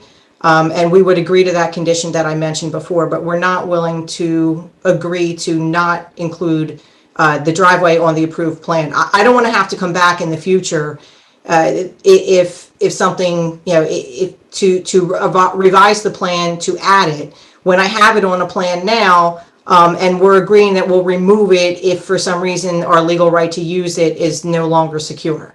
Well, you would have to come back and revise the plan to remove it. I wouldn't, not with that condition. That condition would say that I would remove it, we would remove it from the plan. I wouldn't need further board approval to remove it. We would just remove it from the plan. But what I'm proposing is the same thing, that you wouldn't need further board approval to include it if the parties reach an agreement. No. Well, what I heard you suggest was that we remove it from the plan, and then if my client can reach an agreement, we would add it back in. But if I remove it from the plan and the board approves it without it tonight, I have to go back. Remove it from the plan, but if the resolution states that it's approved, that easement will not be utilized unless the parties reach an agreement, then you don't need to remove it from the plan. Once we reach an agreement, if we reach an agreement, then it's already included and you'll be able to utilize it. So you're suggesting the condition is okay? Is the wording of the condition? I think Mr. Bernstein, Mr. Stewart, between the three of us, we could work out acceptable language for a condition. If that's what you're suggesting, Mr. Stewart. In other words, I want to be clear that we're asking for the plan to be approved as it's been submitted with a condition, and then we can work out the language on the condition. I need some time to think about what you just said. I want to be able to process. It could stay the way it is and be approved with the easement on the plan, with the condition that that the easement area will not be utilized unless the parties reach an agreement. Let me solve at least my problem at this hour, which is the board has the right to approve the plan as drafted with a condition relative to the access to. I would suggest that the two of you try to come up with the language while I'm trying to put together the resolution for the rest of the application, assuming the board approves it, and then give it to me so that I don't really, frankly, with all due respect, and though I love the billing, do not want to get involved in the middle of what ostensibly, as two of you have characterized, as a private dispute, therefore somehow making it a township dispute as part of it, because I'm sure at least several members of the screen would be thrilled if I stay out of. I'm agreeable, Mr. Stewart, to talking to you tomorrow. That's fine. I think we can agree for purposes of the board tonight so that they have the ability to move forward. We can agree that if approved, it would be approved as shown, and we will agree to the terms of a condition of approval relative to, not a condition that will not require my client to come back for further approval, but will satisfy your concern and protect my client. I think you and I could probably come to terms on language. Let me add one, tomorrow. just let me add one more thing for the record, quote unquote, the two of you may or may not be aware. Mr. Lombardozzi is not here for his amusement. Among other things, he's taking this transcript in accordance with the requirements of this board for a number of years. All the transcripts are typed out and provided to my office to you. So this will be all over the record if there is a problem regarding same. So I just want you all to know that it will not be missed because it will be there. Mr. Stewart, do you believe you and I can agree to terms of a condition of approval, satisfactory condition of approval, while Mr. Bernstein is preparing a resolution, assuming the board grants the relief this evening? Yeah, I'm happy to discuss it with you. I mean, I think that we're saying close to the same thing. We're just coming at it from a different viewpoint, which leads me to believe that we probably, yes, will be able to reach some type of acceptable language. I agree. So if the board's amenable to that, I would take you up on your offer, Mr. Bernstein. Thank you. Mr. Stewart, anything else? No, thank you. Not a problem. Thank you. Fred, is there any other members of the public? We only have Susan out there. And she got her hand up. Okay, Ms. Gulliford, let us have your name and address for the record, please, and your questions or comments on this application. Susan Gulliford, Hunt Club Road. I have a question about, probably going to go to Mr. Bernstein. If they eliminated that easement, would the traffic study, would Mr. Dean have to redo his traffic study for the board? Would it affect the traffic study? I don't believe he would. If Mr. Euro would like to chime in, because I gave up my engineering degree. Mr. Bernstein, Leaving Mr. Euro here. Mr. Dean out of it. But yes, Mr. Euro. No, he would not, as Mr. Dean did testify that he ran his traffic study and driveway movements without that cross access to the Bank of America. Any other questions, Susan? No, that's it. Thank you. It's late. Thank you. Okay. Anything, anyone else? Anyone else, Fred? Nobody else at this time. Mr. Chairman. Motion to close public. Thank you. Yeah, motion to close public. The deputy Second. chair, we Aye, got I'll a move second. Second. Aye. Aye. Aye. I would point out to the board that we are 16 minutes to be witching hour.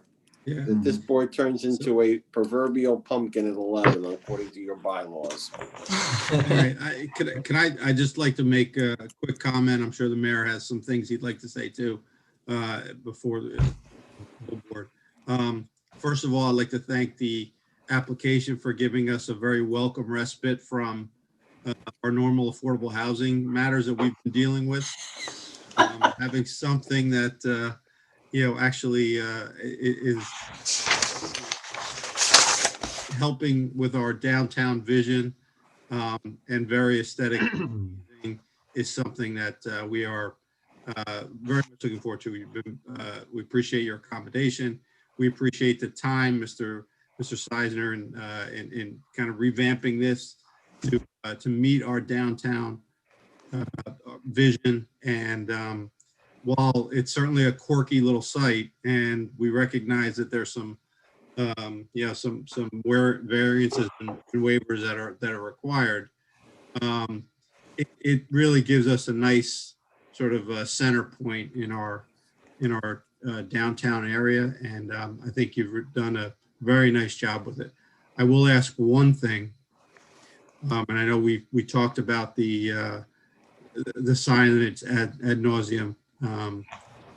The issue of the second floor signing, I think, still is an issue that I think you've got some board members that are going to have an issue with. We perfectly understand the ground floor, and if they're a little bit oversized to help drive traffic there, I'm certainly not opposed to that. I'm not sure I get the need for the second floor for commercial, not as opposed to retail. So you've eliminated some. Is there a possibility we could just eliminate the second floor signage, stay with the rest of it, including the monument signs, and put this matter to bed, because I think we all love the project. I will get you an answer to that, Mr. Delcourt. I can't do it immediately though. I'm sorry. Go ahead, John. I was thinking about the second floor signs myself, and multiple times it was noted either residential or office. So you're not really driving, there's no marketing need for those signs. But on the right, I was thinking about the building closest to 206. On the right side is the stairway that goes up to the second floor. So when it comes to the first floor, if you put the sign there for the second floor, it seems like a natural fit. And I might defer to Mr. Crawford or others, but when I was looking at that elevation of the building, it struck me that maybe that would be a good spot for that, to get rid of the second story signs. So just a suggestion and a thought that, kind of building on what Frank said, to kind of put that part to rest. So thanks. Thank you. My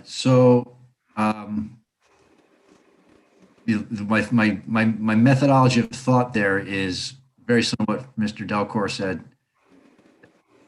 Obviously, on your retail side, people are necessarily looking or not knowing you're there or driving, but on a business side, people are destination bound. They know they're going to what the address is, 146 Route 206, to that office.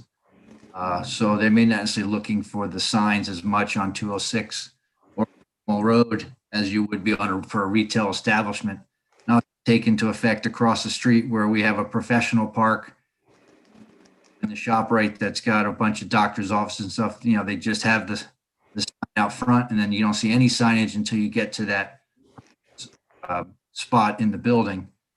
So similarly, I would say the two signs that would be on the second floor facing 206 and Amwell Road, maybe not as important, but just have the two on the building front to at least ID which building they're in would be, in my opinion, sufficient, and be a fair compromise, the signage there without disrupting the aesthetics of the property. That would help. That's all I got. Thank you, Mr. Mayor. Anyone else would like to comment?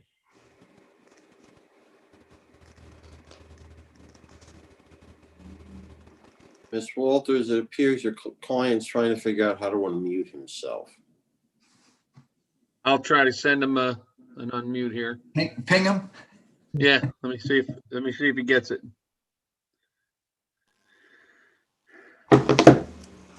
Irv, do you need to talk? There you Yes. go. There we go. We can accommodate the request of leaving just the signs facing 206 on the second level and Amwell Road, and eliminate the other two facing the parking lot and, of course, the rear.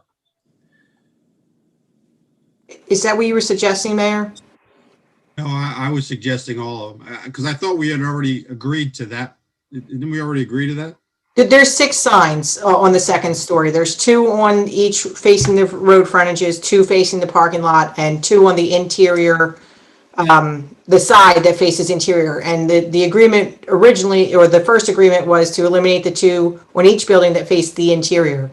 And I think what Mr. Seisner is now saying is he'll get rid of the 2 facing the parking lot as well, so that he has just the 2 on the exterior facing the street frontages. And I think we'll put the name of our whether it's a law firm or a psychologist or whatever, we could put it right on the door where the stairs are so somebody can see. But we're trying to get a little edge to be a little competitive with, offering something to a second floor customer that we can attract them. And they may consider that even though they get a sweetheart deal at half the price just to get the customer, they may find the advantage of having their name, facing the public. That's what we're trying to do. Mary, you're on mute. So you'd say we would have just 2 signs on the second floor of each building. Each one would face, one would face Amwell Road. Is that what you're saying? Correct. We reduced by on each building essentially. We've reduced, yeah, that would eliminate 4 on each building, Mayor. So you would be left, it was originally 10 on the one building, you'd be left with 6. 4 on the first floor tenants, 2 facing the road. And on building 2, there were originally 12 signs. So now you're left with 8, which is the 2 on the top, and then the 6 that were described around the building for the first floor. Okay. I think that's fair. I don't know, Frank, you wanted, I know you wanted them all gone, but. Yeah, look, the point was it's, I just, from a commercial perspective, I'm not sure I see the need, but I'm not gonna, I don't want to get too deep in the weeds over 2 sides of the building. So the aesthetics of the rest of the site and the clock towers and kind of having a focal point right in downtown, I think you've done really nice work here. So I can live with that. Anyone else? Sorry, Mr. Chairman. All right, folks. Mr. Chairman, I just have one thing. I hate to beat this sign up too much, but again, as I mentioned earlier, whatever you approve tonight becomes their sign manual going forward. So whatever you put in your resolution, it would be helpful if you define how many signs per tenant you're permitting, what the maximum size is, and as you just discussed, the second floor issue. And obviously the freestanding, they're proposing 2, but those details will need to be laid out. You mean in the resolution? Yeah. Yeah, that's fine. If it helps, I have a 3-page chart that I put together, so I can modify that according to what was discussed tonight and provide to Mr. Bernstein. I'm sure he has his own though. Just so it's clear, it's more than 1 per tenant though. You're correct. Still, all right. And that's for the board too, right? And it's in excess of the 20 square feet, correct? That's on the first floor. On the first floor signs would be under your ordinance, depending on how you define it, 36 square feet with the panel, with the mounting panel, but the actual sign sizes won't exceed 22 square feet. The lettering and logos. Right. I'll make a motion, Chairman, to pass this, to move this application with the restrictions that we've discussed on this regarding the signage, variances that were asked for. Obviously, the lawyers will work out the wording with the issues to the satisfaction of our attorney when the resolution is done, and any and all other outside agencies that need be approval. As well as all waivers, conditions. Yes. Agreements. Ms. Walters, I would suggest you send that list you're sending to me to Mr. Maskey as well. Yes, sir. Anything else, members of the board, that we have not covered? For minutes. I know, that's why I'm asking the question.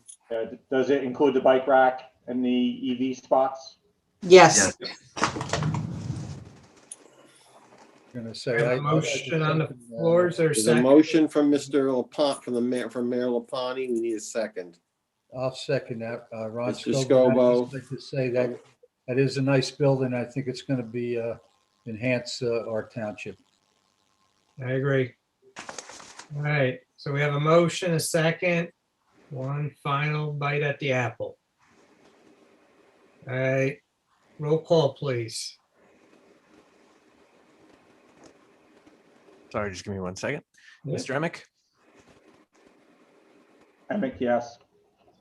Mr. Ciccarelli, Yes. Mr. Scobo, Yes. Mr. Peason, Yes. Mr. Hestag, Yes. Deputy Mayor Delcor. As someone who's been on this board for about 15 years now and starting to see the beginnings of the town center, I really want to thank you for helping us get to that vision. So, yes. Mayor Lapani. I'll echo the Deputy Mayor's comments and hope I am still around to see the grand opening. Yes. Vice Chair Julian. Yes. Chair Surratt. Yes. And Mr. Ford, welcome to the meeting. And he's going to bill for the entire time. Well, I had to be prepared. All right. Ms. Walters, as I tell attorneys who generally do not appear before this board, the routine with us is we draft a resolution. Mr. Maskey reviews it, tells me what he sees wrong with it. Once he's happy with it, you'll get it. Once you're happy with it, the board will get it. So we avoid the issue of, I didn't agree to this, you didn't agree to that, I wasn't this. So it behooves you and Mr. Stewart, who I believe is still on but muted, to resolve, or at least resolve your language issue before I get this put together. So I'm sure we will. And thank you for the opportunity to look at the resolution. I appreciate that. That's an absolute here, but we have a couple of others, as Deputy Mayor Delcor indicated, what we've been doing lately that I have to get to before I get to yours. Yeah, the affordable housing is actually a niche that I'm the resident expert out of the 12 attorneys in my firm. So I feel your pain. My apologies. My condolences. All right. Mr. Chairman, I believe that there is nothing else before this board. Correct. I just want to make sure we do have a meeting scheduled for next week. Mr. Maskey? Yes, March 11th. It's the return of JSM, also known as Cost Cutters. Speaking of affordable housing. I think I have 10 seconds. I just want to say thank you. Thank you very much. Everybody's time and dedication to it's a public service that you provide as members of the board. I appreciate your time and your effort. All the professionals as well, although we all get paid, but the board members don't. But I thank you for your time and we thank you for the approval. We look forward to bringing this project to fruition. Do we? Good night. Motion. Good night. Thank you. Good night. We need a motion to adjourn. So moved. So moved. Second. All right. All in favor? Aye. Aye. We are adjourned and it's 11 p.m. on the nose. So All right. see everyone next Thursday. I'll Thanks, everybody. Thanks, everyone. Mayor and